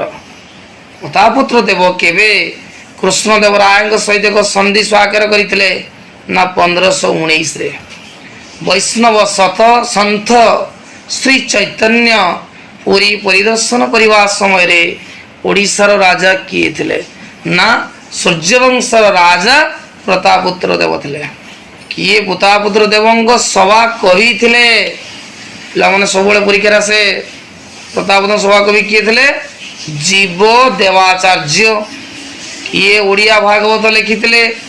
ନା ପଞ୍ଚସଖା ଯୁଗର ଶ୍ରେଷ୍ଠ କବି ଜଗନ୍ନାଥ ଦାସ। କିଏ ଶ୍ରୀ ଚୈତନ୍ୟଙ୍କ ପଞ୍ଚସଖାଙ୍କ ଶିଷ୍ୟ ମଧ୍ୟରେ ଅନ୍ତର୍ଭୁକ୍ତ ନଥିଲେ? ଜଗନ୍ନାଥ ଦାସ, ବଳରାମ ଦାସ, ଅଚ୍ୟୁତାନନ୍ଦ ଦାସ, ସାରଳା ଦାସ। ଉତ୍ତର ହେଉଛି ସାରଳା ଦାସ। ମନୋକ୍ତ ପିଲାମାନେ ପଞ୍ଚସଖା କହିଲେ ଜଗନ୍ନାଥ ଦାସ, ବଳରାମ ଦାସ, ଅନନ୍ତ ଦାସ, ଅଚ୍ୟୁତାନନ୍ଦ ଦାସ, ଆଉ କିଏ ରହିଲେ? ବଳରାମ ଦାସ। ପ୍ରତାପପୁତ୍ର ଦେବଙ୍କ ମୃତ୍ୟୁ ପରେ କିଏ ସିଂହାସନ ଆରୋହଣ କରିଥିଲେ? ନା କାଳୁଆ ଦେବ? କିଏ ଓଡ଼ିଶାର ଭୋଇ ରାଜବଂଶ ପ୍ରତିଷ୍ଠା କରିଥିଲେ? ଗୋବିନ୍ଦ ବିଦ୍ୟାଧର। ସିଂହାସନ ଆରୋହଣ କରିବା ପୂର୍ବରୁ ଗୋବିନ୍ଦ ବିଦ୍ୟାଧରଙ୍କ ପରିଚୟ କଣ ଥିଲା? ସେ ପ୍ରତାପରୁଦ୍ର ଦେବଙ୍କ ସେନାପତି ଥିଲେ। ଗୋବିନ୍ଦ ବିଦ୍ୟାଧରଙ୍କ ମୃତ୍ୟୁ ପରେ କିଏ ଓଡ଼ିଶାର ସିଂହାସନ ଆରୋହଣ କରିଥିଲେ? ଉତ୍ତର ହେଉଛି ଚକ୍ରପ୍ରତାପ। ମୁକୁନ୍ଦ ଦେବ କେବେ ସିଂହାସନ ଆରୋହଣ କରିଥିଲେ? ନା 1560ରେ। ମୁକୁନ୍ଦ ଦେବ କାହାକୁ ତାଙ୍କ ରାଜତ୍ୱ ଭାବରେ ସମ୍ରାଟ ଆକବରଙ୍କ ଦରବାରକୁ ପଠାଇଥିଲେ? ନା ପରମାନନ୍ଦ ରାୟ। କେବେ ସୁଲେମାନ କରାନୀଙ୍କ ଦ୍ୱାରା ଏହାର ବିଜୟ ଯୋଗୁଁ ଓଡ଼ିଶା ସ୍ୱାଧୀନତା ହରାଇଲା? ନା 1568। କିଏ ସ୍ୱାଧୀନ ଓଡ଼ିଶାର ଶେଷ ସମ୍ରାଟ ଥିଲେ? ମୁକୁନ୍ଦ ଦେବ। କେବେ ଓଡ଼ିଶାରେ ଆଫଗାନ ଶାସନର ଅନ୍ତ ଘଟିଥିଲା? 1592ରେ। ମୋଗଲମାନଙ୍କ ଶାସନାଧୀନ ହେବା ପରେ କିଏ ଓଡ଼ିଶାର ପ୍ରଥମ ସୁବେଦାର ଭାବେ ନିଯୁକ୍ତ ହୋଇଥିଲେ? ନା ରାଜା ମାନସିଂ। କାହାର ରାଜତ୍ୱ ସମୟରେ ଓଡ଼ିଶାକୁ ବଙ୍ଗ ସଭାରୁ ପୃଥକ କରାଗଲା? ନା ଜାହାଙ୍ଗୀରଙ୍କ ରାଜତ୍ୱ ସମୟରେ। କାହାର ରାଜତ୍ୱ ସମୟରେ ଓଡ଼ିଶା ଇଂରେଜ ବଣିକମାନେ ଓଡ଼ିଶା ଆସିଥିଲେ? ନା ଶାହାଜାହାନଙ୍କ ସମୟରେ ଇଂରେଜ ବଣିକମାନେ ଓଡ଼ିଶା ଆସିଥିଲେ। ଓଡ଼ିଶାର ନୂଆ ମନ୍ଦିର ଧ୍ୱଂସ କରିବା ପାଇଁ ତଥା ପୁରୁଣା ମନ୍ଦିର ମରାମତି ନ କରିବା ପାଇଁ କିଏ ଏକ ନିର୍ଦ୍ଦେଶ ଜାରି କରିଥିଲେ? ଆଉରଙ୍ଗଜେବ। ପୁରୀର ଜଗନ୍ନାଥ ମନ୍ଦିର ଧ୍ୱଂସ କରିବା ପାଇଁ ଆଉରଙ୍ଗଜେବ କେବେ ଏକ ଆଦେଶ ଜାରି କରିଥିଲେ? ଯଦିଓ ତାହା କାର୍ଯ୍ୟକାରୀ ହୋଇନଥିଲା 1692ରେ। ଓଡ଼ିଶାର କେଉଁ ସୁବେଦାର କଟକର କଦମ ରସୁଲ ମସଜିଦ ନିର୍ମାଣ କରିଥିଲେ? ଉତ୍ତର ହେଉଛି ପିଲାମାନେ ସୁଜାଉଦ୍ଦିନ ମହମ୍ମଦ ଖାଁ। କିଏ ବାଲେଶ୍ୱର ଏକ କଦମ ରସୁଲ ନିର୍ମାଣ କରିଥିଲେ? ମହମ୍ମଦ ତାକି ଖାଁ। ଖୋର୍ଦ୍ଧାର ସ୍ୱାଧୀନତା ସୁରକ୍ଷିତ ରଖିବା ପାଇଁ ଖୋର୍ଦ୍ଧାର କେଉଁ ରାଜା ମହମ୍ମଦ ତାକି ଖାଁଙ୍କ ବିରୁଦ୍ଧରେ 3 ବର୍ଷ କାଳ ସଂଘର୍ଷ କରିଥିଲେ? ନା ଉତ୍ତର ହେଉଛି ପିଲାମାନେ ଦ୍ୱିତୀୟ ରାମଚନ୍ଦ୍ର ଦେବ। କେବେ ଆଲବର୍ଦୀ ଖାଁ ବଙ୍ଗ ବିହାର ଓଡ଼ିଶାର ନବାବ ଭାବେ ନିଯୁକ୍ତ ହୋଇଥିଲେ? ନା 1740ରେ। ମୋଗଲ ଶାସନ ସମୟରେ ଚୂଡ଼ାନ୍ତ ଭାବେ ଓଡ଼ିଶା କେତେଗୋଟି ସରକାର ବିଭାଜିତ ହୋଇଥିଲା? ନା 12 ଗୋଟି ସରକାର। କେଉଁ ପୁସ୍ତକଟି ମୋଗଲ ରାଜତ୍ୱ ସମୟରେ ବିଖ୍ୟାତ କବି ଉପେନ୍ଦ୍ର ଭଞ୍ଜଙ୍କ ଦ୍ୱାରା ରଚିତ ହୋଇନଥିଲା? ବୈଦେହୀଶ ବିଳାସ, କଟି ବ୍ରହ୍ମାଣ୍ଡ ସୁନ୍ଦରୀ, ସୁଭଦ୍ରା ପରିଣୟ, ରସକଲ୍ଲୋଳ। ଉତ୍ତର ହେଉଛି ରସକଲ୍ଲୋଳ। ଆଲବର୍ଦୀ ଖାଁ ଓ ରଘୁଜୀ ବସଲଙ୍କ ମଧ୍ୟରେ ସ୍ୱାକ୍ଷରିତ ଚୁକ୍ତି ଅନୁସାରେ କେବେ ଓଡ଼ିଶାରେ ମରହଟ୍ଟା ଶାସନ ପ୍ରତିଷ୍ଠିତ ହୋଇଥିଲା? ନା 1751ରେ। କିଏ 1857 ବିଦ୍ରୋହର ଏକ ମୁଖ୍ୟ କାରଣ ଭାବେ ପରିଗଣିତ ରାଜସ୍ୱ ତଲବ ନୀତି ପ୍ରବର୍ତ୍ତନ କରିଥିଲେ? ମନତ ରାଜସ୍ୱ ତଲବ ନୀତି ଲର୍ଡ ଡେଲହାଉସି କରିଥିଲେ। କେଉଁଠାରେ ପ୍ରଥମେ 1857 ବିଦ୍ରୋହର ବହ୍ନି ଜଳିଥିଲା? ବା 57 ବିଦ୍ରୋହ ପ୍ରଥମେ କେଉଁଠି ଆରମ୍ଭ ହୋଇଥିଲା? ନା ବାରାକପୁର ଠାରେ। କେବେ ମଙ୍ଗଲ ପାଣ୍ଡେ ବ୍ରିଟିଶ ଭାରତୀୟ ସୈନ୍ୟବାହିନୀର ଆଡଜୁଟାଣ୍ଟଙ୍କୁ ଗୁଳି କରିଥିଲେ? ମଙ୍ଗଲ ପାଣ୍ଡେ କେବେ ମାରିଥିଲେ ଛୁଆ? ନା ମାର୍ଚ୍ଚ 29, 1857ରେ ଇଂରେଜ ଅଫିସରଙ୍କୁ ହତ୍ୟା କରିଥିଲେ ଗୁଳି କରି। ମଙ୍ଗଲ ପାଣ୍ଡେ ସୈନ୍ୟବାହିନୀର କେଉଁ ରେଜିମେଣ୍ଟର ଅନ୍ତର୍ଗତ ଥିଲେ? ନା 74ତମ ବା 34ତମ ଦେଶୀୟ ପଦାତିକ ବାହିନୀରେ। କେବେ ସିପାହୀ ବିଦ୍ରୋହ ଆରମ୍ଭ ହୋଇଥିଲା? ମେ 10, 1857। ଭେରି ଭେରି ଇମ୍ପୋର୍ଟାଣ୍ଟ ଛୁଆ। ସିପାହୀ ବିଦ୍ରୋହ କେବେ ଆରମ୍ଭ ହୋଇଥିଲା? ମେ 10, 1857। କେଉଁଠାରେ 1857 ବିଦ୍ରୋହ ଆରମ୍ଭ ହୋଇଥିଲା? ନା ପ୍ରଥମେ କେଉଁଠାରେ 1857 ବିଦ୍ରୋହ ଆରମ୍ଭ ହୋଇଥିଲା? 1857 ମସିହା ବିଦ୍ରୋହ ପ୍ରଥମେ ବାରାକପୁର ଠାରେ ଆରମ୍ଭ ହୋଇଥିଲା। କେଉଁଠାରେ ବିଦ୍ରୋହୀ ମାନଙ୍କ ଦ୍ୱାରା ଦ୍ୱିତୀୟ ବାହାଦୁର ଶାହ ହିନ୍ଦୁସ୍ତାନର ସମ୍ରାଟ ଘୋଷିତ ହୋଇଥିଲେ? ଉନ୍ନତ ଯେତେବେଳେ ସିପାହୀ ବିଦ୍ରୋହ ଆରମ୍ଭ ହୋଇଥିଲା ସେତେବେଳେ ଦ୍ୱିତୀୟ ବାହାଦୁର ଶାହ ମୋଗଲ ଶାସକ ଥିଲେ। ତାକୁ ବିଦ୍ରୋହୀ ମାନେ ଦିଲ୍ଲୀ ଠାରେ ହିନ୍ଦୁସ୍ତାନର ସମ୍ରାଟ ଘୋଷିତ କରିଥିଲେ। କିଏ ଲକ୍ଷ୍ନୌରେ 1857 ବିଦ୍ରୋହ ନେତୃତ୍ୱ ନେଇଥିଲେ? ବେଗମ ହଜରତ ମହଲ। କିଏ ବରେଲି ଠାରେ 1857 ବିଦ୍ରୋହ ନେତା ଥିଲେ? ବରେଲି ଠାରେ କିଏ ଥିଲେ? ନା ଖାଁ ବାହାଦୁର। କାନପୁରରେ କିଏ 1857 ବିଦ୍ରୋହ ନେତୃତ୍ୱ ନେଇଥିଲେ? ନାନା ସାହେବ। ନାନା ସାହେବ କାହାର ପୋଷ୍ୟପୁତ୍ର ଥିଲେ? ନା ନାନା ସାହେବ ପେଶୱା ଦ୍ୱିତୀୟ ବାଜିରାଓଙ୍କ ପେଶପୁତ୍ର ଥିଲେ। କାହାର ମୂଳ ନାମ ଗୋବିନ୍ଦ ଧଣ୍ଡୁ ପନ୍ଥ ଥିଲା? ନାନା ସାହେବଙ୍କର। ତାନ୍ତିଆ ଟୋପେ କିଏ ଥିଲେ? ନା ନାନା ସାହେବଙ୍କ ମନ୍ତ୍ରୀ ବା ଅତ୍ୟନ୍ତ ବିଶ୍ୱାସ ସହଯୋଗୀ ଥିଲେ? କାହାର ମୂଳ ନାମ ରାମଚନ୍ଦ୍ର ପାଣ୍ଡୁରଙ୍ଗା ଥିଲା? ନା ତାନ୍ତିଆ ଟୋପେର? କିଏ ବିହାରର 1857 ବିଦ୍ରୋହ ନେତୃତ୍ୱ ନେଲେ? କନୱାର ସିଂ। ଗଙ୍ଗାଧର ରାଓ କିଏ ଥିଲେ? ନା ରାଣୀ ଲକ୍ଷ୍ମୀବାଈଙ୍କ ସ୍ୱାମୀ ଥିଲେ ଗଙ୍ଗାଧର ରାଓ। ତାନ୍ତିଆ ଟୋପେଙ୍କ ସହିତ ରାଣୀ ଲକ୍ଷ୍ମୀବାଈ କେଉଁଟାକୁ ଅଗ୍ରସର ଯାଇଥିଲେ ବା ଇଂରେଜ ମାନଙ୍କ ସହିତ ଯୁଦ୍ଧ କରି କେଉଁଠିକି ଅଗ୍ରସର ଥିଲେ? ନା ଗୋଆଲିୟର ପର୍ଯ୍ୟନ୍ତ ଯାଇଥିଲେ। ରାଣୀ ଲକ୍ଷ୍ମୀବାଈ କିପରି ମୃତ୍ୟୁବରଣ କରିଥିଲେ? ନା ଯୁଦ୍ଧ କ୍ଷେତ୍ରରେ ଇଂରେଜ ମାନଙ୍କ ସହିତ ଲଢ଼େଇ କରୁଥିବା ମୃତ୍ୟୁବରଣ କରିଥିଲେ। ଦ୍ୱିତୀୟ ବାହାଦୁର ଶାହ କେଉଁଠାରେ ମୃତ୍ୟୁବରଣ କରିଥିଲେ? ନା ରେଙ୍ଗୁନ ଠାରେ। ତାନ୍ତିଆ ଟୋପେଙ୍କୁ କେବେ ଫାଶୀ ଦିଆଗଲା? ଏପ୍ରିଲ 18, 1859। କିଏ 1857 ବିଦ୍ରୋହକୁ ସମର୍ଥନ କରିନଥିଲେ? ରୋହିଲାଖଣ୍ଡର ସାମନ୍ତ ରାଜା, ଜଗଦୀଶପୁର ଜମିଦାର, ଗୋଆଲର ରାଜା ସିନ୍ଧିଆ, ଆଗ୍ରା ଶାସକ। ଉତ୍ତର ହେଉଛି ଗୋଆଲିୟର ରାଜା ସିନ୍ଧିଆ। 1857 ବିଦ୍ରୋହ ଆରମ୍ଭ ସମୟରେ କିଏ ଭାରତର ଗଭର୍ଣ୍ଣର ଜେନେରାଲ ଥିଲେ? ନା ଲର୍ଡ କ୍ୟାନିଂ।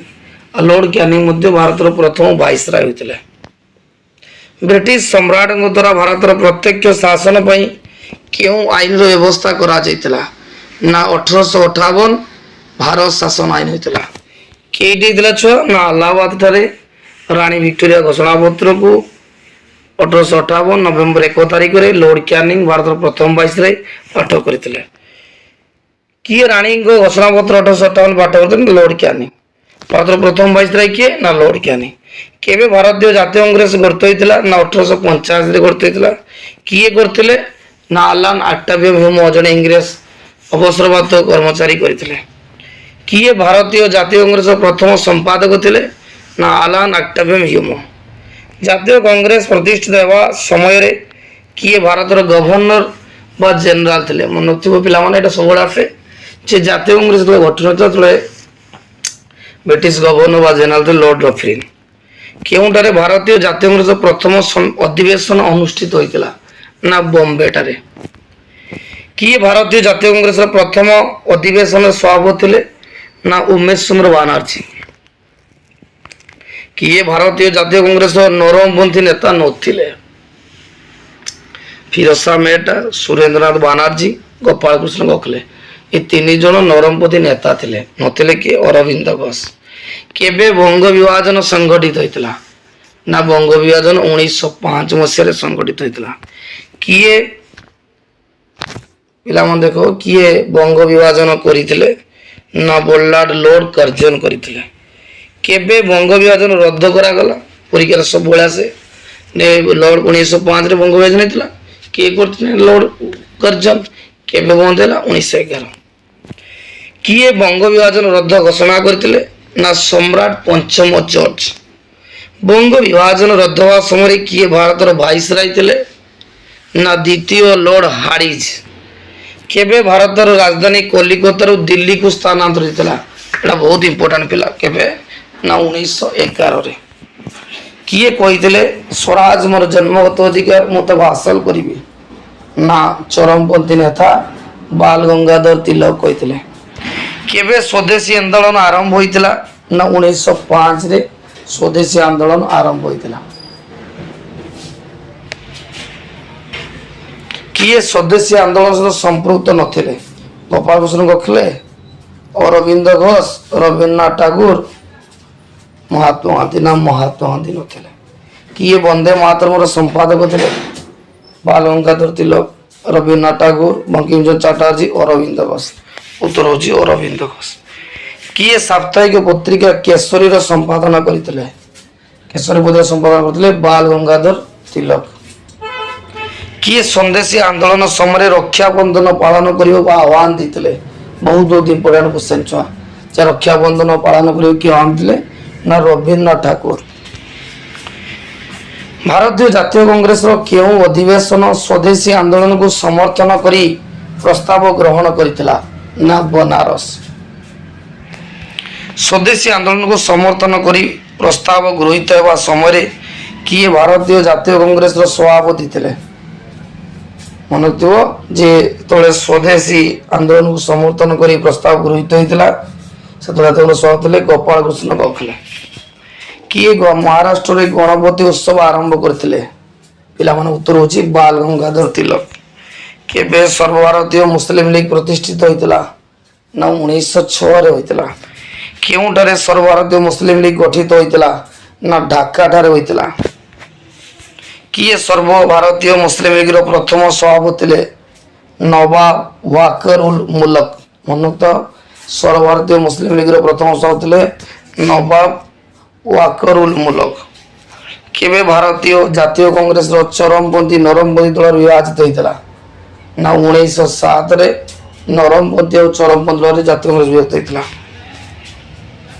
ଭାରତୀୟ ଜାତୀୟ କଂଗ୍ରେସର କେଉଁ ଅଧିବେଶନରେ ବିଭାଜନ ଘଟିଥିଲା? ନା ସୁରତ ଅଧିବେଶନ। କେଉଁ ଅଧିବେଶନ? ସୁରତ। ଭାରତୀୟ ଜାତୀୟ କଂଗ୍ରେସ ଚରମପନ୍ଥୀ ନରମପନ୍ଥୀ ଦଳ ବିଭାଜିତ ହେବା ସମୟରେ କିଏ ଏହାର ସଭାପତି ଥିଲେ? ନା ରାସବିହାରୀ ବୋଷ। ମନୋକ୍ତ କିଏ ଥିଲେ? ରାସବିହାରୀ ବୋଷ। ଚରମପନ୍ଥୀ ମାନଙ୍କ ବିରୁଦ୍ଧରେ ଏକ ଦମନମୂଳକ ପଦକ୍ଷେପ ଭାବରେ ଗଙ୍ଗାଧର ତିଲକଙ୍କୁ କେଉଁଠାରେ 6 ବର୍ଷ ବନ୍ଦୀ ରଖାଯାଇଥିଲା? ନା ମାଣ୍ଡାଳୟଠାରେ। କେବେ ଖୁଦିରାମ ବୋଷ ମୁଜାଫରଠାରେ ଏକ ବୋମା ଫିଙ୍ଗି 2 ଜଣ ୟୁରୋପୀୟଙ୍କୁ ହତ୍ୟା କରିଥିଲେ? ଖୁଦିରାମ ବୋଷ କେଉଁଠାରେ ବୋମା ଫୁଙ୍କିଥିଲେ? ମୁଜାଫରଠାରେ। କେବେ? 1908। କାହାର ଶାସନ ସଂସ୍କାରରେ ଭାରତର ମୁସଲମାନଙ୍କ ପାଇଁ ପୃଥକ ନିର୍ବାଚନ ମଣ୍ଡଳୀର ବ୍ୟବସ୍ଥା ରହିଥିଲା? ନା ମଲ୍ଲେ ମିଣ୍ଟୋ ଶାସନ ସଂସ୍କାର 1909ରେ ଆସିଥିଲା। ଜନ ମଲ୍ଲେ କିଏ? ନା ବ୍ରିଟିଶର ରାଷ୍ଟ୍ର ସଚିବ ଥିଲେ। 1909ରେ ଭାଇସରୟଙ୍କ କାର୍ଯ୍ୟକାରୀ ପରିଷଦର ନିଯୁକ୍ତି ପାଇଥିବା ପ୍ରଥମ ଭାରତୀୟ କିଏ? ନା ସତ୍ୟେନ୍ଦ୍ର ସିହ୍ନା। ଗଦର ଦଳ କେବେ ପ୍ରତିଷ୍ଠିତ ହେଲା? ନା ଗଦର ଦଳ ସବୁବେଳେ ପିଲାମାନେ ପରୀକ୍ଷାରେ ଆସେ 1913ରେ ପ୍ରତିଷ୍ଠିତ ହୋଇଥିଲା। ଗଦର ଦଳର ମୁଖ୍ୟ କାର୍ଯ୍ୟାଳୟ କେଉଁଠି ଅଛି? ନା ଗଦର ଦଳର ମୁଖ୍ୟ କାର୍ଯ୍ୟାଳୟ ଆମେରିକାର ସାନ ଫ୍ରାନ୍ସିସ୍କୋ ଠାରେ ଅଛି। କିଏ ଗଦର ଦଳର ମୁଖ୍ୟ ସଂଗଠକ ଥିଲେ? ଲାଲା ହରଦୟାଲ। ଲାଲା ହରଦୟାଲ ଥିଲେ ଗଦର ଦଳର ମୁଖ୍ୟ ସଂଗଠକ। କେଉଁଠାରେ ଗଦର ଦଳ ବୈପ୍ଳବିକ କାର୍ଯ୍ୟକ୍ରମ ସମ୍ପାଦନ କରୁଥିଲା? ଉତ୍ତର ଆମେରିକାରେ। କମା ଗାତ ମାରୁ କଣ ଥିଲା? ଏକ ଜାହାଜ ଥିଲା।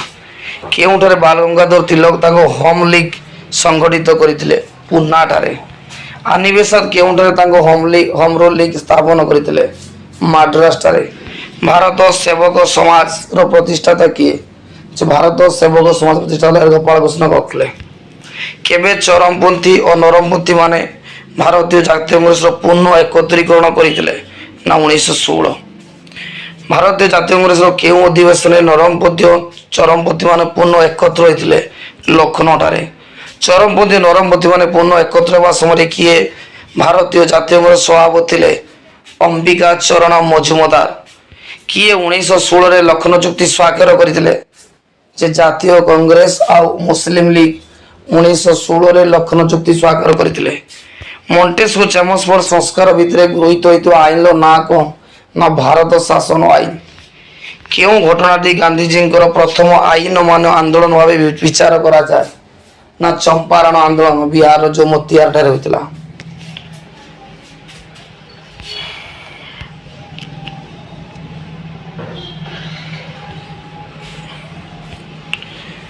ଚାଷୀମାନଙ୍କ ସମସ୍ୟାର ଅନୁଧ୍ୟାନ କରିବା ପାଇଁ ଗାନ୍ଧିଜୀଙ୍କ ସହିତ ଚମ୍ପାରଣ କିଏ ଯାଇଥିଲେ? ନା ରାଜକୁମାର ଶୁକ୍ଲା।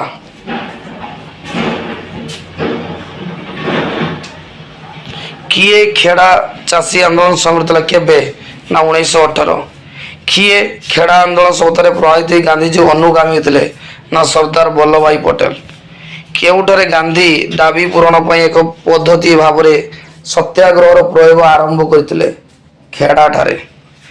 ଅହମ୍ମଦାବାଦର ଲୁଗାକଳ ଜମି ମାଲିକମାନଙ୍କ କେଉଁ କାର୍ଯ୍ୟ ଶ୍ରମିକ ଓ ମାଲିକ ମଧ୍ୟରେ କଳହର ସୂତ୍ରପାତ ହୋଇଥିଲା? ନା ପ୍ଲେଗ ବୋନସ ପ୍ରତ୍ୟାହାର। କେଉଁଠାରେ ଗାନ୍ଧୀ ଅନଶନ ଧର୍ମଘଟର ପରୀକ୍ଷା ଆରମ୍ଭ କରିଥିଲେ? ଅହମ୍ମଦାବାଦ ଠାରେ। କେଉଁ ଗୋଟି ଗାନ୍ଧିଜୀଙ୍କ ପ୍ରଥମ ଜାତୀୟ ଆନ୍ଦୋଳନ ଥିଲା?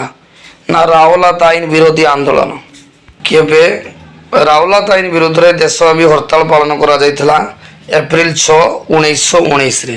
କିଏ ରାଓଲାତ ଆଇନ ବିରୁଦ୍ଧରେ ସତ୍ୟାଗ୍ରହ ଆରମ୍ଭ କରିବା ପାଇଁ ଗାନ୍ଧୀଙ୍କ ଚିନ୍ତାଧାରାକୁ ସମର୍ଥନ କରିନଥିଲେ? ପିଲାମାନେ ତ ଆଇନ ଯୋଉ ରାଓଲାତ ଆଇନ ଥିଲା, ଯୋଉ ଗାନ୍ଧିଜୀ ତାକୁ ଆନ୍ଦୋଳନ କରୁଥିଲେ ରାଓଲାତ ଆଇନ ବିରୁଦ୍ଧରେ, ଆନିବେସନ ତାଙ୍କୁ ସମର୍ଥନ କରିନଥିଲେ। କେବେ ଜାଲିଆନାବାଗ ହତ୍ୟାକାଣ୍ଡ ସଂଘଟିତ ହୋଇଥିଲା? ଏପ୍ରିଲ 13, 1919ରେ। ମନେଥିବ ଯେ ରାଓଲାତ ଆଇନକୁ ବିରୋଧ କରି ଜାଲିଆନାବାଗ ଠାରେ ଯେଉଁ ପଞ୍ଜାବର ଅମୃତସର ଜିଲ୍ଲାର ଜାଲିଆନାଠାରେ ଲୋକମାନେ ପବିତ୍ର ବୈଶାଖ ପୂର୍ଣ୍ଣିମାରେ ରୁଣ୍ଡ ହୋଇଥିଲେ ଏବଂ ଏହି ସମୟରେ ଇଂରେଜ ଅଫିସର ଥିଲେ ଜେନେରାଲ ଡାୟାଲ, ସେ ପଥପ୍ରାନ୍ତ ସଭାକୁ ଅବରୋଧ କରି ଲୋକମାନଙ୍କର ଗୁଳି ଚାଳନା କରିଥିଲେ। ଫଳରେ ବହୁତ ଲୋକ ମରିଯାଇଥିଲେ। ତାକୁ ଜାଲିଆନାବାଗ ହତ୍ୟାକାଣ୍ଡ ବୋଲି କୁହନ୍ତି। ଏଇଟା କେବେ ହୋଇଥିଲା? ନା ଏପ୍ରିଲ 13, 1919। ଜାଲିଆନାବାଗ କେଉଁଠାରେ ଅବସ୍ଥିତ? ନା ଅମୃତସର ଜିଲ୍ଲାର ପଞ୍ଜାବରେ ଅବସ୍ଥିତ। କିଏ ଜାଲିଆନାବାଗ ହତ୍ୟାକାଣ୍ଡ ବିରୁଦ୍ଧରେ ପ୍ରତିବାଦ ସ୍ୱରୂପ ତାଙ୍କର ନାଇଟ୍ ବୋଧ ତ୍ୟାଗ କରିଥିଲେ? ମନେଥିବ ରବୀନ୍ଦ୍ରନାଥ ଠାକୁର ତାଙ୍କ ନାଇଟ୍ ବୋଧ ତ୍ୟାଗ କରିଥିଲେ। ଗାନ୍ଧିଜୀ କାଇଜରୀ ହିନ୍ଦ ଉପାଧି ମଧ୍ୟ ତ୍ୟାଗ କରିଥିଲେ। ସୈଫୁଦ୍ଦିନ କିଚିଲି କେଉଁ ଆନ୍ଦୋଳନ ସହିତ ସମ୍ପୃକ୍ତ ଥିଲେ? ମନେଥିବ ସୈଫୁଦ୍ଦିନ କିଚିଲି ଯିଏକି ରାଓଲାତ ଆଇନ ବିରୋଧୀ ଆନ୍ଦୋଳନ ସହିତ ସମ୍ପୃକ୍ତ ଥିଲେ। କେବେ ରାଓଲାତ ଆଇନ ବିରୋଧୀ ଆନ୍ଦୋଳନ ପ୍ରତ୍ୟାବୃତ ହୋଇଥିଲା? ନା ଏପ୍ରିଲ 18, 1919ରେ। କେଉଁ ଆଇନ ରାଜ୍ୟମାନଙ୍କର ଦ୍ୱୈତ ଶାସନର ବ୍ୟବସ୍ଥା କରିଥିଲା? ଭାରତ ଶାସନ ଆଇନ 1919। କେଉଁଠାରେ ଗାନ୍ଧୀ ନିଖିଳ ଭାରତ ଖିଲାଫତ ସମ୍ମିଳନୀରେ ସଭାପତି ଭାବେ ନିର୍ବାଚିତ ହୋଇଥିଲେ? ଦିଲ୍ଲୀରେ। କେଉଁଠାରେ ଏକ ସର୍ବଦଳୀୟ ବୈଠକରେ ଖିଲାଫତ କମିଟି ସରକାର ସହିତ ସମ୍ପର୍କ ଛିନ୍ନ କରିବା ପାଇଁ ନିଷ୍ପତ୍ତି ନେଲା? କେଉଁ ବୈଠକରେ? ମନୋଥ ପିଲାମାନେ ଆହ୍ଲାବାଦଠାରେ ଗାନ୍ଧୀଜୀ ଏହାର ଅଧ୍ୟକ୍ଷତା କରିଥିଲେ। କେଉଁଠାରେ ଭାରତୀୟ ଜାତୀୟ କଂଗ୍ରେସର ବାର୍ଷିକ ଅଧିବେଶନରେ ଅସହଯୋଗ ଆନ୍ଦୋଳନ କାର୍ଯ୍ୟକ୍ରମ ଗୃହୀତ ହୋଇଥିଲା? ନା ନାଗପୁର ଅଧିବେଶନରେ। ଅସହଯୋଗ ଆନ୍ଦୋଳନର କାର୍ଯ୍ୟକ୍ରମ ଗୃହୀତ ହେବା ସମୟରେ କିଏ ଭାରତୀୟ ଜାତୀୟ କଂଗ୍ରେସ ସଭାପତି ଥିଲେ? ଉତ୍ତର ହେଉଛି ପିଲାମାନେ ସି ବିଜୟ ରାଘବାଚାରୀ। କେଉଁ ଗୋଟିଏ ଅସହଯୋଗ ଆନ୍ଦୋଳନ କାର୍ଯ୍ୟକ୍ରମର ଅନ୍ତର୍ଭୁକ୍ତ ନଥିଲା? ସରକାରୀ ସ୍କୁଲ କଲେଜ ବର୍ଜନ, ବିଦେଶୀ ଭାଷା ବର୍ଜନ, ବିଚାରାଳୟ ବର୍ଜନ, ସରକାରୀ ଉପାତ୍ୟାଗ। ଉତ୍ତର ହେଉଛି ବିଦେଶୀ ଭାଷା ବର୍ଜନ। ଅସହଯୋଗ ଆନ୍ଦୋଳନ ସମୟରେ କାହାର ଭାରତ ପରିଦର୍ଶନକୁ ଜନତା ପସନ୍ଦ କରିଥିଲେ? ପିଲାମାନେ ମନେ ରଖିଥାଅ, ଯେତେବେଳେ ଅସହଯୋଗ ଆନ୍ଦୋଳନ ହେଇଥିଲା ସେତେବେଳେ ୱେଲ୍ସର ଯୁବରାଜ ଆସିଥିଲେ, ତାକୁ ଲୋକମାନେ କ'ଣ କରିଥିଲେ? ପସନ୍ଦ କରିଥିଲେ। ଅସହଯୋଗ ଆନ୍ଦୋଳନକୁ ଚାଲୁ ରଖିବା ପାଇଁ ନିଷ୍ପତ୍ତି ନେଇଥିବା ଭାରତୀୟ ଜାତୀୟ କଂଗ୍ରେସର ଅଧିବେଶନ କେଉଁଠାରେ ଅନୁଷ୍ଠିତ ହୋଇଥିଲା? ପିଲାମାନେ କେଉଁଠି ହେଇଥିଲା? ନା ଉତ୍ତର ହେଉଛି ଅହମ୍ମଦାବାଦ। କେଉଁ ଘଟଣା ଅସହଯୋଗ ଆନ୍ଦୋଳନ ହଠାତ୍ ସ୍ଥଗିତ ରଖିବା ପାଇଁ ଗାନ୍ଧିଜୀ ନିଷ୍ପତ୍ତି ନେଇଥିଲେ? କଂଗ୍ରେସ ନେତୃତ୍ୱରେ ମତଭେଦ, ଚୌରୀ ଚୌରା ହିଂସାକାଣ୍ଡ, ଆନ୍ଦୋଳନକାରୀ କ୍ରାନ୍ତି, ଖିଲାଫତ ଆନ୍ଦୋଳନ। ମନେ ରଖିଥାଅ ଚୌରୀ ଚୌରା ହିଂସାକାଣ୍ଡ। ନା ଗାନ୍ଧିଜୀ ଏହି ଆନ୍ଦୋଳନକୁ ସତ୍ୟ ଏବଂ ଅହିଂସାରେ କରିବା ପାଇଁ କହିଥିଲେ, କିନ୍ତୁ ଉତ୍ତରପ୍ରଦେଶର ଗୋରଖପୁର ଜିଲ୍ଲାର ଚୌରୀ ଚୌରା ଠାରେ ଉତ୍ତ୍ୟକ୍ତ ଜନତା ପୋଲିସ ଷ୍ଟେସନକୁ ପୋଡ଼ି ଦେଇଥିଲେ। ଫଳରେ ପୋଲିସ କର୍ମଚାରୀମାନେ ଜୀବନ୍ତ ଦଗ୍ଧ ହୋଇଯାଇଥିଲେ ଏବଂ ଏହି ଘଟଣାଟି ହିଂସାର ମାଧ୍ୟମ ଥିଲା। ଫଳରେ ଗାନ୍ଧିଜୀ ଏହି ଘଟଣା ପାଇଁ ଅସହଯୋଗ ଆନ୍ଦୋଳନକୁ ସ୍ଥଗିତ ରଖିଥିଲେ। କେଉଁଠାରେ ଅସହଯୋଗ ଆନ୍ଦୋଳନକୁ ସ୍ଥଗିତ ରଖିବା ପାଇଁ ଗାନ୍ଧୀଙ୍କ ନିଷ୍ପତ୍ତିକୁ କଂଗ୍ରେସ କାର୍ଯ୍ୟକାରୀ କମିଟି ଅନୁମୋଦନ କରିଥିଲା? ପିଲାମାନେ ଏଇଟା ସବୁବେଳେ ପରୀକ୍ଷାରେ ଆସେ, ଦୁଇଥର କମ୍ପିଟେଟିଭ୍ ଏକ୍ଜାମ ମଧ୍ୟ ଆସିଥିଲା। ବର୍ଦ୍ଦୋଳି ଠାରେ, ସେ ବର୍ଦ୍ଦୋଳିର ଜାତୀୟ କଂଗ୍ରେସ ଅଧିବେଶନରେ ଗାନ୍ଧିଜୀ ଅସହଯୋଗ ଆନ୍ଦୋଳନକୁ ବନ୍ଦ କରିଥିଲେ। କିଏ ଅସହଯୋଗ ଆନ୍ଦୋଳନକୁ ସ୍ଥଗିତ ରଖିବା ଏକ ଜାତୀୟ ବିପର୍ଯ୍ୟୟ ଭାବେ ବର୍ଣ୍ଣନା କରିଥିଲେ? ସୁଭାଷ ଚନ୍ଦ୍ର ବୋଷ କହିଥିଲେ ଏକ ଜାତୀୟ ବିପର୍ଯ୍ୟୟ। କିଏ ଅସହଯୋଗ ଆନ୍ଦୋଳନରେ ଓଡ଼ିଶାର ନେତୃତ୍ୱ ନେଇଥିଲେ? ଯେ ଓଡ଼ିଶାର ଆନ୍ଦୋଳନ ନେଇଥିଲେ ଉତ୍କଳମଣି ଗୋପବନ୍ଧୁ ଦାସ, ଯିଏକି ଓଡ଼ିଶା ଜାତୀୟ କଂଗ୍ରେସର ପ୍ରଥମ ସଭାପତି ଥିଲେ। ଅସହଯୋଗ ଆନ୍ଦୋଳନ ସମୟରେ କେବେ ଗାନ୍ଧିଜୀ କଟକ ଠାରେ ଏକ ବିଶାଳ ଜନସଭାକୁ ଉଦ୍ବୋଧନ ଦେଇଥିଲେ? ପିଲାମାନେ କୁହ। କଟକର କାଠଯୋଡ଼ି ନଦୀବନ୍ଧରେ ଗାନ୍ଧିଜୀ ମାର୍ଚ୍ଚ 23, 1921 ଠାରେ ଏକ ବିଶାଳ ସମାବେଶକୁ ଉଦ୍ବୋଧନ ଦେଇଥିଲେ। ଏକ ଜାତୀୟ ବିଦ୍ୟାଳୟରେ ପରିଣତ ହୋଇଥିବା ସତ୍ୟବାଦୀ ବନବିଦ୍ୟାଳୟର ପ୍ରତିଷ୍ଠାତା କିଏ ଥିଲେ? ନା ଗୋପବନ୍ଧୁ ଦାସ, ଯିଏକି 1909 ମସିହାରେ ସାକ୍ଷୀଗୋପାଳ ଠାରେ ସତ୍ୟବାଦୀ ବନବିଦ୍ୟାଳୟ ପ୍ରତିଷ୍ଠା କରିଥିଲେ। କେଉଁ ଇଂରେଜ ଅଧିକାରୀ ଭଗତ ସିଂ ଆଜାଦ ଏବଂ ରାଜଗୁରୁଙ୍କ ଦ୍ୱାରା ନିହତ ହୋଇଥିଲେ? ନା ସଣ୍ଡରସ। କିଏ? ସଣ୍ଡରସ ନିହତ ହୋଇଥିଲେ। କେନ୍ଦ୍ରୀୟ ବିଧାୟକ ସଭାରେ ବୋମା ଫିଙ୍ଗିଥିବା ବେଳେ କିଏ ଭଗତ ସିଂଙ୍କ ସହିତ ଥିଲେ? ନା ବଟକେଶ୍ୱର ଦତ୍ତ ଭଗତ ସିଂ ସହିତ ଥିଲେ। ଭଗତ ସିଂ ଓ ରାଜଗୁରୁଙ୍କ ସହିତ ଏକାଦିନେ ଫାଶୀ ପାଇଥିବା ଅନ୍ୟ ଜଣେ ବିପ୍ଳବୀ କିଏ ଥିଲେ? ନା ସୁଖଦେବ। ମନେଥିବ ଭଗତ ସିଂ, ସୁଖଦେବ, ରାଜଗୁରୁଙ୍କୁ ଏକ ଦିନ ଫାଶୀ ଦିଆଯାଇଥିଲା। କେବେ ଭଗତ ସିଂଙ୍କୁ ଫାଶୀ ଦିଆଯାଇଥିଲା? ଏଇଟା ପରୀକ୍ଷାର ଛୁଆ ପ୍ରଥମ ସିଟି ପରୀକ୍ଷାରେ ଆସିଥିଲା। যে ମାର୍ଚ୍ଚ 23, 1931 କେଉଁଠାରେ ଚନ୍ଦ୍ରଶେଖର ଆଜାଦ ନିହତ ହୋଇଥିଲେ?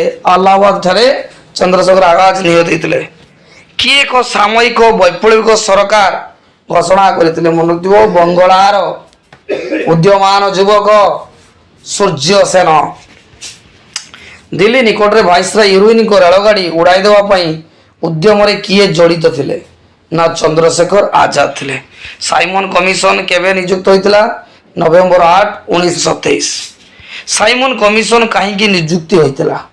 ଉନ୍ନତ ସାଇମନ କମିଶନ ଯିଏକି ଭାରତ 1928ରେ ପଦାର୍ପଣ କରିଥିଲା।